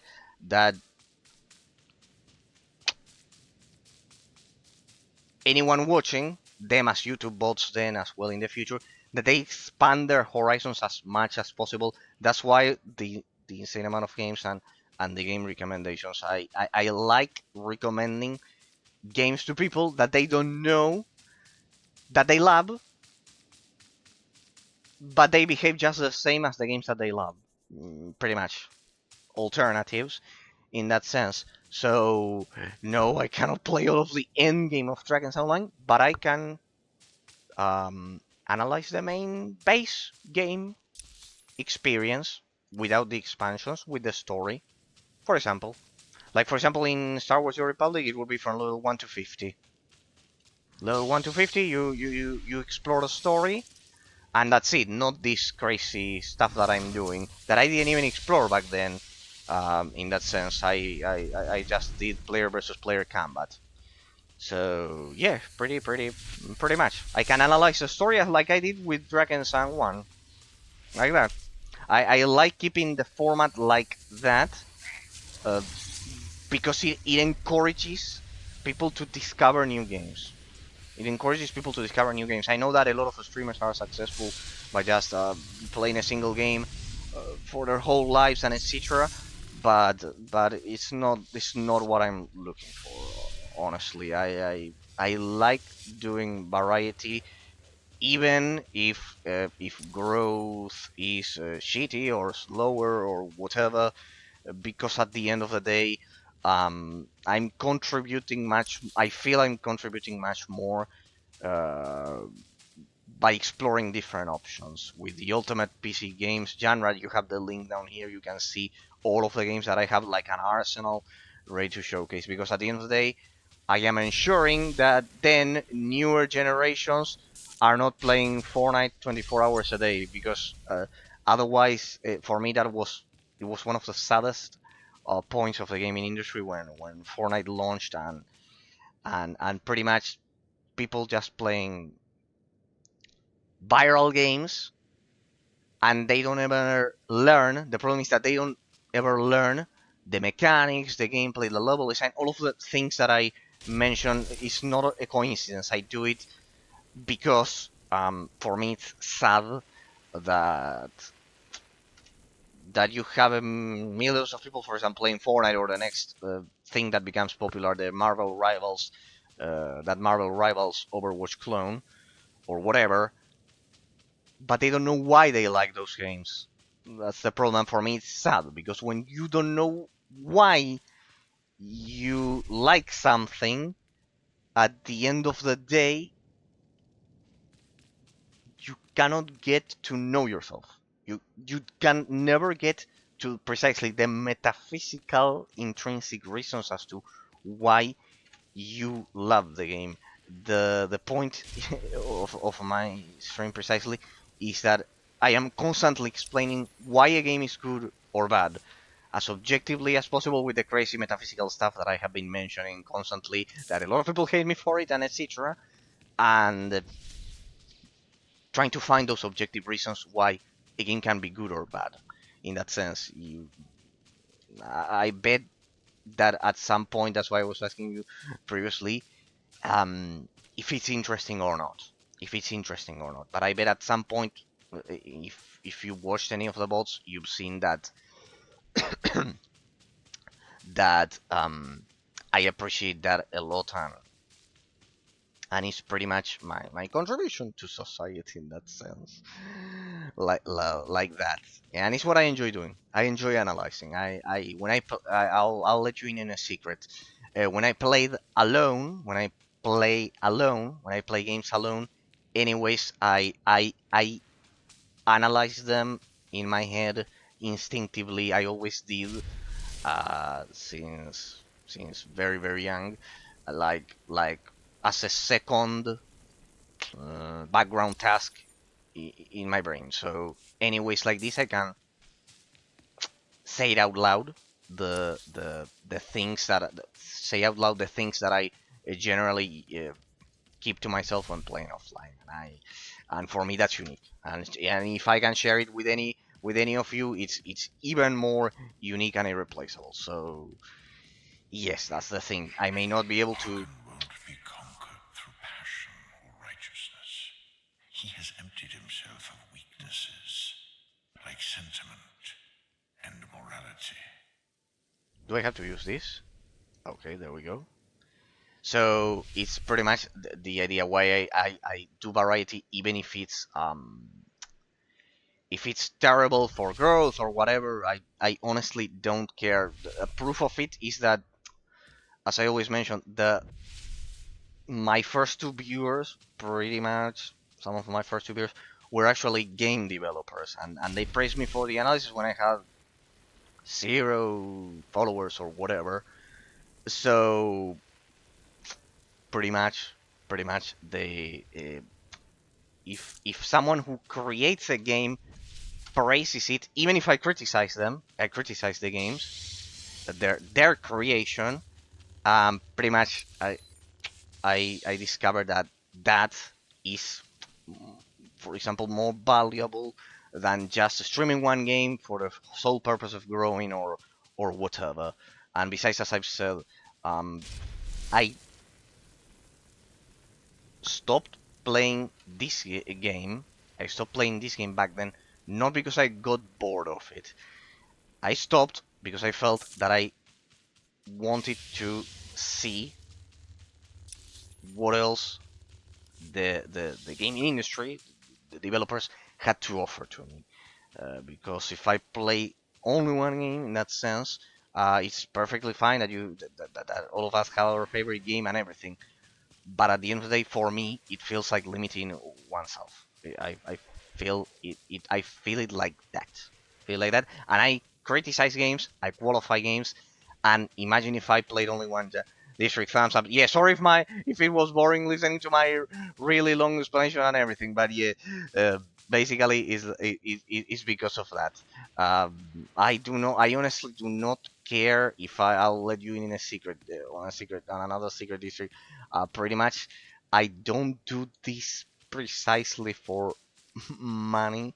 In that sense, I actually don't need it precisely, and in that sense, while of course it's amazing whenever you can live off of streaming games and everything, in that sense, I care a bit more about wisdom. It will sound maybe terrible for most of the population, but in that sense, besides, as I said, I already uh, have one, so it's more important to me, and sharing it, and sharing whatever bit I can. In that sense, when I talk about the metaphysics, the crazy stuff, where, for example, when I say that there are no stupid mental perceptions, but just perceptions that are close to describe metaphysical reality or far away from it, that it's objective, that you can reach objective conclusions, all of that crazy stuff. District. I know it's very weird, but I wouldn't care if I stayed at 37 followers forever at all. I do it like a hobby, and and besides not needing it, um, and besides being painful, that what is painful is that I don't get to store the bots for 15 days, so I don't have to constantly upload them over at YouTube, and and I can keep them there a bit. So at the end of the day, that would be a bit of laziness more than anything. But yeah, for example, the ultimate purpose, the underlying purpose of me doing variety streams is to attach the metaphysical part to it as a common denominator across all of the games that I analyze previously. That's why I do the analysis. You can see that. Mm, hey, I'm getting lost in my thoughts, and because I enjoy so much chatting with all of you guys, that pretty much I cannot see where there should be some more secret objects in here. But well, like pretty much that's the key. You can see that my purpose, as you know, that I'm a crazy scholastic philosopher, that has a lot of implications. I won't bore you with them, but the main premise of scholasticism is the opposite of the modern world. My purpose, I seek to find objective metaphysical reality. For me, I know that nowadays these are the philosophical topics why some people maybe hate me. The point is that nowadays, I know if it happened to you this trick, if you had a discussion, doesn't need to be anything aggressive or or an argument with someone, but maybe you had a discussion with someone in real life, friends, relatives, or whatever, and you reached a point in which the person says, well, you have your opinion and I have mine, right? Something like that. I have had this discussion with a lot of amazing viewers, the Discord members. That's why I also love them all. Sorry if the Discord bored you, District. By the way, sorry if it bored you. By the way, that I don't do a lot of updates. Please never think that because you left the Discord that I didn't like it or anything. Please never. I never had the opportunity to say that. So the thing is that you could reach a point with a relative or a friend or whatever. I know it's very boring with my updates and my recommendations. The point is that you reach a point in which the person says, "Well, that's your opinion, and I have mine, and that's it." And the problem with doing that, that is a direct consequence of something called the Age of Enlightenment and relativism, something that happened in the 1700s. I am kind of like I analyze things with the mind. There it is, the object. They hide it. They hid it very, very well. I analyze things with the mentality, and this might be shocking, of the worldview that all of our ancestors, our European ancestors, if we are in the West, we all have European ancestors, either Italian, German, or whatever, of the 1600s. In the 1700s, it's very, very interesting. There was a person called Immanuel Kant, an Austrian philosopher, that pretty much unified mental perception with metaphysical reality. And that subtle thing affected more Northern Europe, and then as a direct consequence, then all of the colonization process of the Americas, all of the countries, for example, in the case of Argentina, we weren't that much affected because we descend from Spaniards and Italians, and it's southern, or in your case, in Romania, we were not that much affected by that.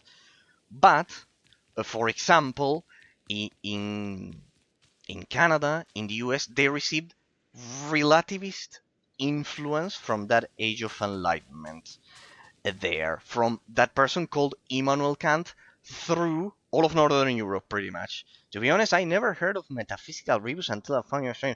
Didn't know there is something like this. It's that it doesn't. It doesn't, because you would need to pretty much uh, reach try to reach objective. I know it's very, very weird, and precisely the concepts I talk about are doubly weird for most of my audience from Northern Europe and from the US, because of the influence of the Age of Enlightenment being stronger in Northern Europe, um, uh, and with all of the colonization process in US as well, and everything. That's why it sounds so strange, and why sadly in that sense sometimes people hate me just because of this, but they don't get to this conclusion. The point is that you could reach an argument with a person in which, and this is not criticizing, there are a lot of relativist thinkers. For example, William of Ockham, who was British, was the first relativist. He was British. He directly influenced the US, and he was brilliant. And I like William of Ockham even more than Thomas Aquinas, who is the father of objective, in that of objectivism, in that sense of yeah, pretty much of realism. The thing is, the key is that nowadays relativism has exacerbated that dominance in the collective unconsciousness of the population, in that sense. And you have an argument with a relative or a friend. Imagine district. It must be even more shocking if it's even more shocking. I assume if as a child you come from Protestant origin instead of Catholic origins. In that sense, for it's a bit more similar for Roman Catholicism. Pretty much the key is that you have an argument with a relative or a friend, right? And they tell you, well, that's your opinion and this is mine, and that's it. And that's it. You never reach any objective conclusion, right? Because everything depends on the mental perception, the doxa, as it was called in ancient Greece. The doxa, the mental perception, what I mentioned constantly. Immanuel Kant unified in a very subtle way mental perception with metaphysical reality. If we all agree to call a table a chair, in my boring example down here, that I bet half of the audience that visits the stream does not pay a lot of attention to, or they even think that I'm crazy and they just leave and they don't even talk to me. In that sense, imagine we say that a table is a chair or whatever. What does actually determine if it's a chair or a table? Because the theory of Immanuel Kant is that if we all agree to call it a chair, then it's a chair because the existence is intrinsic to our mind, right? In your mind, you think that it's a chair instead of a table, and if we all agree, then pretty much that's it. Because and there's the point of no return in the modern day discussions, because relativism has exacerbated itself a lot. That's what generally happens precisely to modern day liberalism, because of that, and that's why a lot of people hate me, I guess. But you can see that when I treat these topics, I don't need to insult or say anything just because I'm conservative. That they think nowadays that just because saying this you are a Nazi. No, in fact, and the most revealing part of all of this is precisely what I said the other day with the other Polish viewer that you were sadly there to see my rant and everything, is that precisely when we cannot agree on objective metaphysical reality, it's when both National Socialism in the form of Nazism and National Socialism, which is the real name, in the form of communism, they derive into the huge massacres of the 20th century, of the First World War and the Second World War, pretty much. And surprisingly and shocking, and what they cannot listen, for example, is that both the National Socialist stance in the form of Nazism and in the form of communism with the Soviet Union, they both were progressive back in that moment. What was the conservative stance during the 20th century, the 19th century?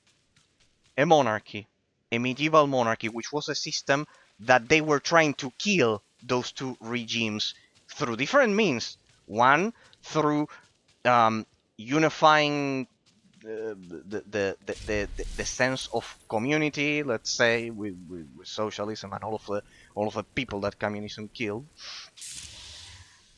and the other one through the other way. But they were both progressive through the other way, through direct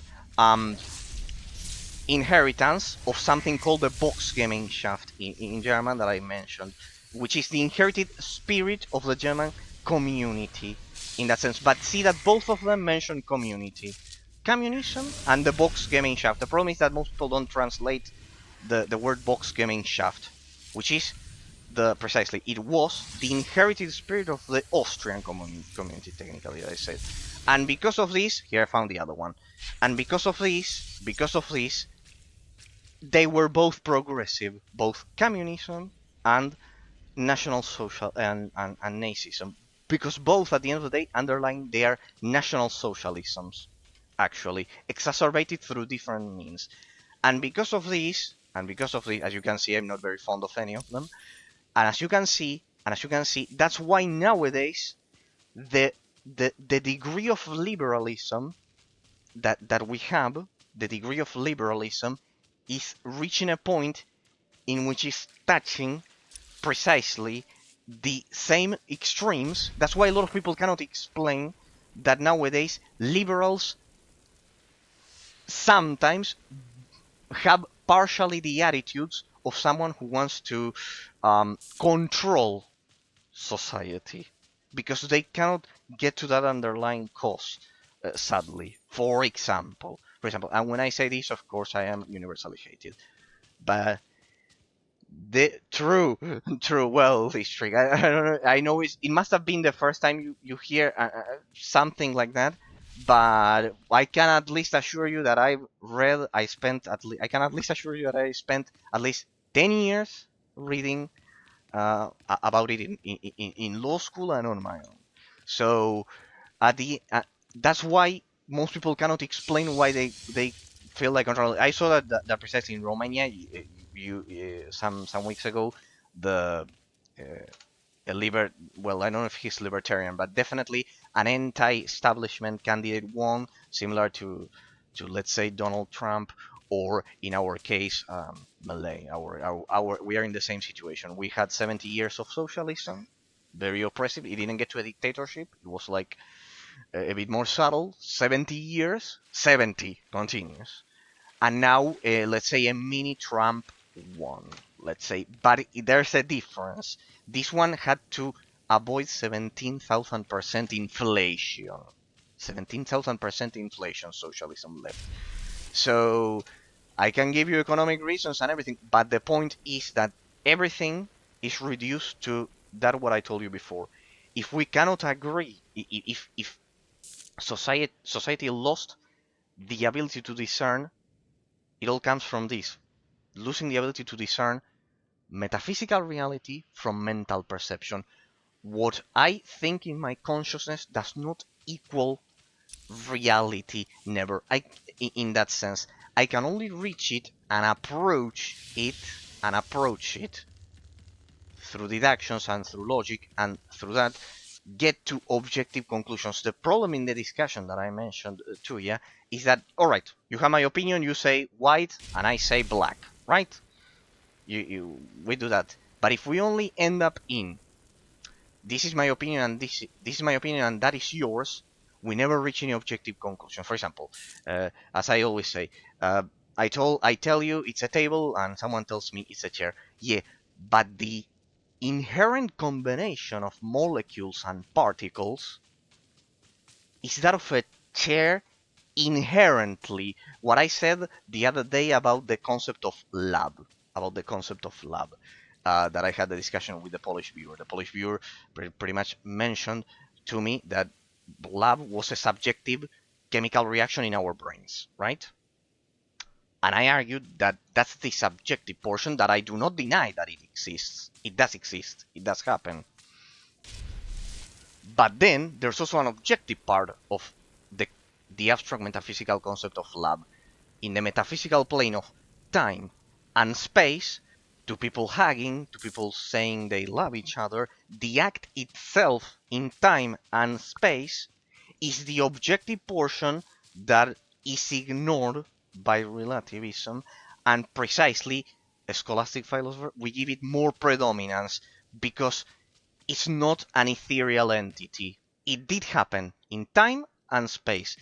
The girl and the boy hugged each other. They told each other that they love each other. It happened. It happened. In the metaphysical plane of time and space. The chemical reaction in their brains, it's still ethereal in their consciousness. So in that sense, that's why I can say that objectively, at least,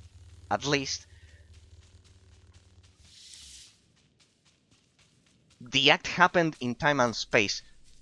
Your consciousness, your thoughts technically don't. They are not an act. They are ethereal. And well, because I am convinced the objective portion should be more predominant because of its because it has an existence in atoms and particles, and the consciousness does not. At the end of the day, it's a thought inside of the brain, far as we know. I think it's less important. And because of that, I think relativism is first less effective at analyzing isolated objects, and second terrible at uh, managing societies in that sense.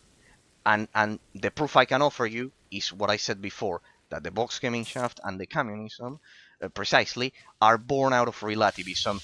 If anyone wants to verify it, did World War II and World War One, did they happen before or after 1700s, when Immanuel Kant unified mental perception and consciousness, when he said, if we all agree to call this gaming mouse a chair, it's a chair. It happened afterwards. I think it's not a coincidence that the two biggest conflicts of humanity happened after the 1700s, after the more medieval church dominated, and you know that I'm an atheist.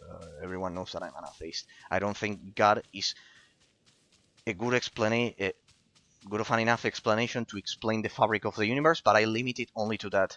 I do believe that the influence of Roman Catholic culture and Protestant culture by the British, by both our British and in our case Spanish ancestors, and Italian in my case, and everything.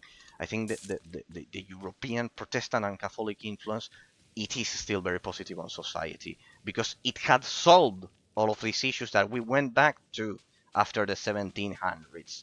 They were solved. No one would stop to tell you that that, for example, if I say I am a salamander or I don't know, or a dog.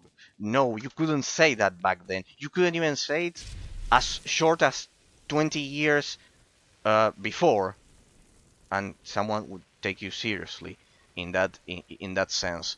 Um, the fact that it was like that for 2,000 years and not like that nowadays tells me that we've reached the boiling point of extreme relativism, of of accepting mass accepting the most of society accepting that we cannot reach objective reality. It's pretty much that we cannot reach any objective conclusions. And my channel goes against all of that. I always try to reach the objective conclusion. I'm not saying that my mental perception equals objective metaphysical objective reality, but I put the effort, which is the problem nowadays of the modern society as well. That effort is the true counterpart of um, of the realism I support so much. Effort is in that sense effort is the opposite of the relativism that I despise so much, because you have to put in an extra amount of effort to reach those objective conclusions. It's easier to say my mental perception is white and yours is black, and that's it. See, there's a difference in effort between the two methods, between realism, which is what I do, metaphysical realism, and metaphysical relativism. In that sense, I think in the end we can reach objective conclusions, like it's been for 2,000 years. We all agreed that this was a mouse. We all agreed that something was a chair and that something was another thing. And the argument that a liberal would tell me, for example, would be, but that's because of the hegemony of the dominant culture in that moment. No, there's the mistake. It's not a dominant culture or hegemony or whatever. It's how the particles inherently arrange themselves. Why this is a gaming mouse? Not because you say it in that sense, or I say it, or we all together say it. They cannot accept that particles arrange themselves in time and space. This is realism, the, the, the, the other side of the coin that you must have never heard of. They arrange themselves in a way that our mind cannot change it. that our mind cannot change it. It's accepting that. And well, nowadays with society is trying to go against that. For example, very crazy stuff. And with video games, it's the same. It's the same. If I tell you that Fortnite is the best game of all time, you would all laugh at me. But not because, well, you wouldn't laugh because you are all very, very, very polite and everything. But inside in your mind, you cannot agree to that statement naturally, not because your opinion is different, because particles in a metaphysical plane of time and space arrange themselves different than my mental perception. If you tell me GTA 6 will be the best game of all the time, I will not laugh. No, you will be surprised to know that I don't like GTA a lot. I played them all except for San Andreas, but I have arguments to say that GTA as a franchise as a whole, if you'd like to hear it, it I have arguments to say that it is not the best game of them all. First, the fact that I'll you then judge if how close to describe metaphysical reality or not my perception is. But first, if I compare it to Skyrim, GTA only observes and copies reality. So far, GTA 6 is not out yet. Yeah. I know. I played all of the previous ones from 5 to Vice City. I didn't play the isometric ones. No. Yeah, of course. Yeah, I know. But I can tell you why GTA in general, as a franchise, I can give you my arguments that why I perceive it as objectively not being the best of all time. Let's hear it first. It mimics real life, correct? It mimics real life. It eliminates any component of fantasy. Because it eliminates any component of fantasy, there's less development effort by the creators when compared to something like, I don't know, Skyrim or any fantasy. There's a lower degree, of efficiency in world building, would be that. Less degree of efficiency in world building because you are capping real life with satire, with changes, with all of the creative freedoms, of course, that the game has. But at the end of the day, it's not creating a game world from the ground up. They scan cities and they create the level design after the cities. So the level design is scanned, just like racing games that I love a lot. I love racing games. But the level design, first, I would, let's say, not attack. Don't take it as an attack. I would question the level design. That is true, yeah. For example, I can offer you as an example that in older GTA games, for example, this wasn't the case because you didn't have scanning technology. So they had to create a game world, but even so, they based them on cities first. So less degree of efficiency. You can I'll let you have your mental perception of how close I am to describe metaphysical reality, objective metaphysical reality. But see that I do not mix perception, mental perception, my opinion with I try to base everything off observations. That's the scholastic method that a very old and boring person called Thomas Aquinas, the father of realism, of the opposite of what we see nowadays, created. The scholastic method.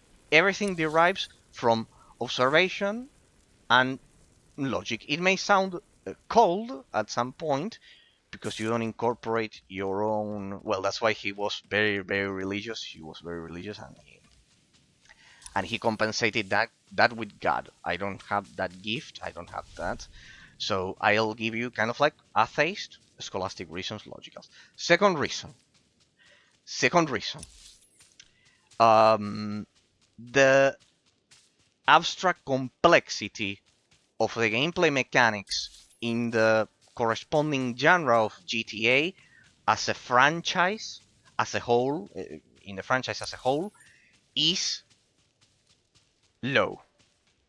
Since they have to focus on so many aspects, the shooting mechanics, comparing it to Gears of War, if I compare the abstract complexity of the shooting mechanics, of the gameplay mechanics, to Gears of War, with the cover system, I think everyone would choose Gears of War. Most people would choose GTA in the end because of different aspects of it, because of the fact that they can play online with friends, because it's a good life simulator, because they want to play wannabe gangster guy or whatever, because of the role-playing aspect would be in that sense, because of the role-playing service of the streamers or whatever.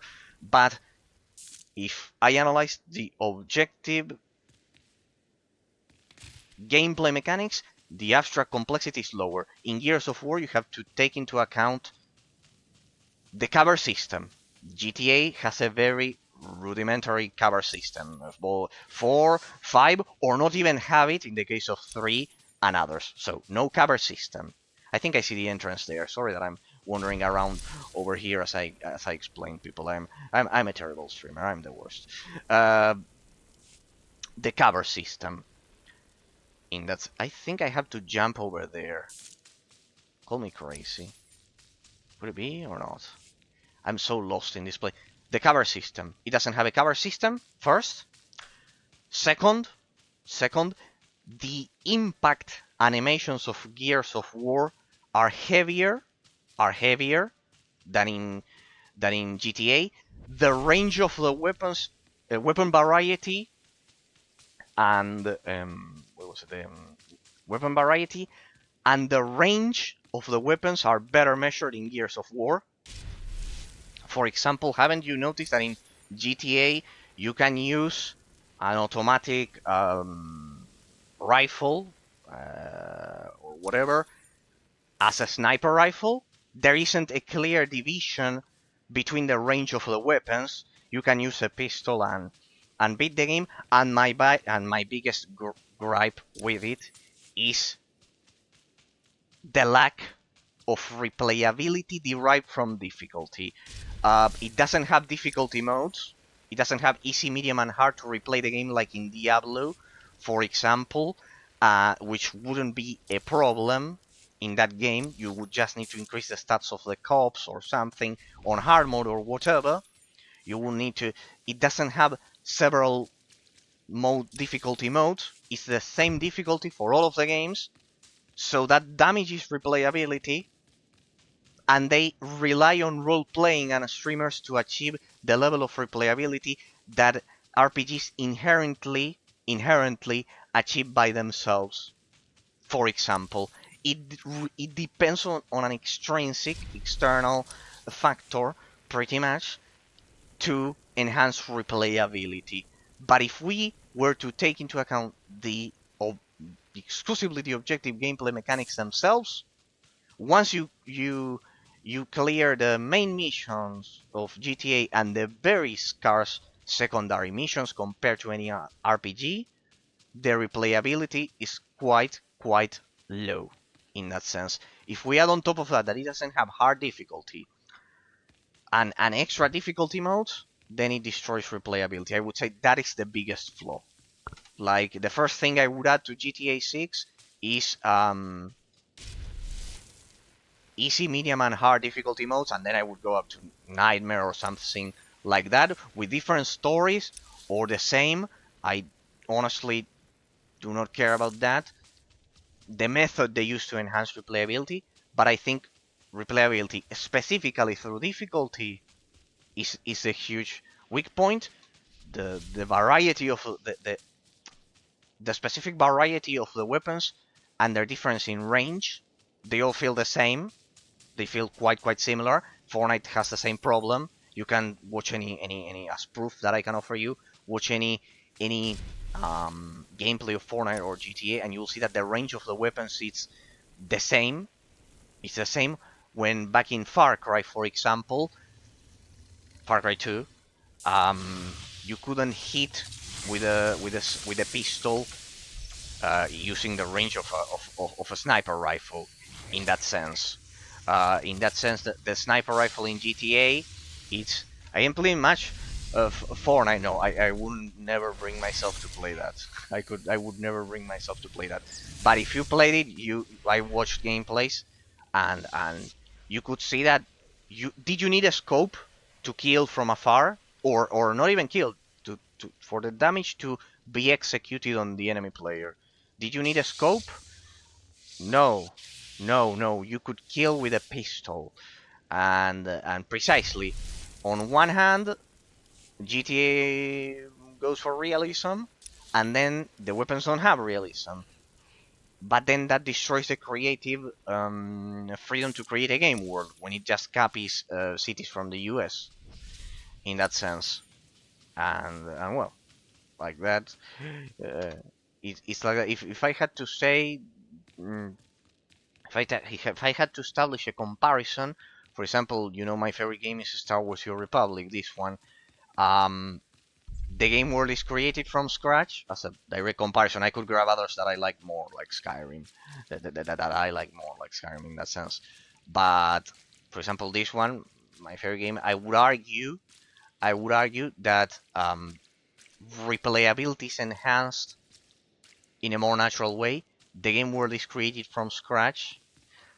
There's a clear role division inherited from Dungeons and Dragons 4.0 rule set between tank, healer, and DPS as an equivalent to the weapons of GTA, that you could say you can go for a tankier build with an anti-bullet with a bulletproof with bulletproof armor or whatever.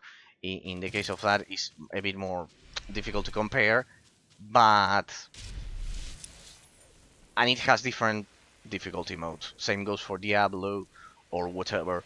It's something that I've criticized to World of Warcraft as about World of Warcraft as well, in that sense. So yeah, those would be the ones that I would. I think you get there through here. It can't be the only explanation. I don't know where that thing is. That last piece. I want to find that last piece of gear.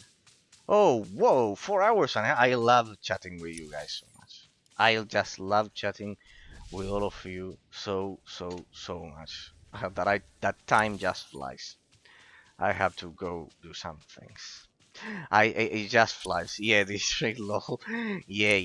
It just flies. I had more arguments, but well, I don't have time. See how important time is, people. I ran out of time more than anything else, more than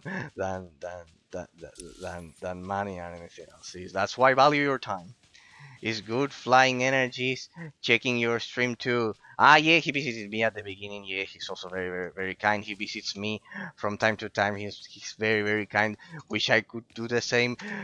Sorry, flying energies. I know that streamers visit each other and those things, but I just with my jobs as English teacher and software developer, I just uh, I just don't have time to do the networking as they call it. I just don't have have time. But well, I deeply enjoy all of your company all the time. It's like that, and if my crazy metaphysical stuff, philosophy, is at least entertaining to listen to, my stream fulfills its purpose. Hard, yeah, also hard for you. This trick, thank you that the other day you asked him to rate me and everything. But besides above all of that and Twitch and everything for your company, people. The problem with the modern world is that people have been inhibited from appreciating others' company. That's the true problem. That's the true problem, and why I also criticize liberals and communists so much. You're it gets to a point when you relativize everything so much that you cannot see that you cannot appreciate the company of others for its straight inherent value, because nothing has inherent value, because everything is relative to your mental perception. So if you think that someone may have a stupid opinion or whatever, you gotta appreciate their company. As I've said countless times, back in law school, I didn't like being a lawyer, but I finished the career and everything. I had to debate with communists and whatever, and I did enjoy that company. I did enjoy that company. That is the problem. I enjoy the company. It's the thing we are. They are teaching children to not enjoy the company of others just because of how they think or whatever, and that is straight up horrible and disgusting. And disgusting. It's absolutely disgusting. It's absolutely disgusting. Uh, in that sense, it's absolutely disgusting. That's why then I don't feel that much pity when they cry that, oh, Donald Trump won, or in our case our crazy president is pretty much a mini Donald Trump now after 70 years, or the president of Romania, no, it's a prime minister there in Europe, that is also like that. That's the thing. When moderation doesn't happen naturally and you discriminate everyone, because at the end of the day it's a discrimination, because you see that, for example, they pushed feeling proud to be an Afro descendant, for example. But imagine if I said on the street, I am proud of having northern Italian blood, and being kind of like pale white. Imagine if I said that on the street. Would it be interpreted the same way as it is right now with all of those diversity politics? Would it be interpreted the same way, or would it be interpreted as a supremacist discourse? Then why isn't the other one interpreted as a supremacist discourse? Because there's a double standard then, and if there's a double standard, then it's relativism. You are ignoring metaphysical reality. In that case, the words, the words, the words have objective meanings, not the meaning that you try to give them uh, uh, because of your intentions or whatever. They have objective meaning. Is it tied to what? To the specific combination of molecules and particles that they represent. That they represent. In that sense, I always cite the hey, I cannot find this thing. I ruined the last half an hour of the stream. Sorry, people. I am the worst. I'll have this found and continue uh, on Thursday. First, I'll finish the chapters of this game. I am almost there, but they've isolated me from my crafters and companions until I don't finish this story content. It's a very crazy game. I am kind of like here. I need to finish this one first before Drakensang. I will need to finish chapter 12, 13, 14, 15, and 16. It shouldn't be that much. And this final boss, I presume. I need to finish it to move my sniper and everything. We'll do Star Wars Your Republic, that's the schedule, and then I'll split Thursday Star Wars Your Republic, and then Drakensang uh, um, on Tuesdays. Pretty much, we'll do that. And also the Ultimate Modded Nintendo 3DS we need to do, people, huh? We need to do the Ultimate Modded Nintendo 3DS showcase, that I promised since 2 years ago. It's just that I was waiting for the last GBA game. Alright, people. Alright. Um, Sorry to the four of you that I cannot stay a bit more and keep chatting with you, especially you, District and Baindeth, at the beginning of the stream, and Flying Energies even more at the beginning of the stream. To all of you, thank you from the bottom of my heart for visiting me. uh, Appreciate it infinitely, and well, glad you dropped by the stream, District, to that I wanted to ask you if you wanted me to go for Dragon Sound first. So thanks from the bottom of my heart to the three of you. Then we can keep debating all of the crazy stuff and the analysis and everything. On Thursday, I'll try to finish all these chapters. We'll do pure Star Wars: Your Republic until I finish those chapters. Then we split it. We split it with Drakensang, and then in the meantime, then I'll do a stop by half of by July or something, or June, to do the Ultimate 3DS showcase. We'll do it like that. We'll do it like that. We'll do it like that. We'll do it like that. I don't think. District, how much you predict it can take me to beat only the base expansion of Drakensang online? Like what I do, analyzing like that, but just the main expansion, the main expansion, the base game, no expansions, no expansions at all. Like just from level 1 to 30 until I finish the main story, let's say, more or less, if you're still there. If not, then when I play, I'll ask you. Pretty much, how much, like it can be a lot of chapters. How much would it take me? Because the base game only, like from no end game content, no dungeons, no uh,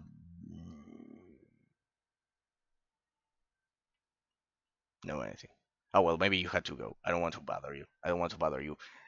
Again, thanks Baindeath, hop on me for trying to help me with that crazy boss. I did manage to do it. Thanks Flying Energies, of course, always. That district says that you also check the stream too from time to time. No worries. I deeply appreciate it from all of you, and yeah, pretty much we'll do it. We'll do those. It cannot take me that much time. It cannot take me that much time. Cannot take me that much time. Okay, people, it's been my pleasure. Have a great week. Have a great week. Good the rest of this Tuesday and Wednesday, and we'll see each other on Thursday. Have a great night. Thanks to I knew I was forgetting about something.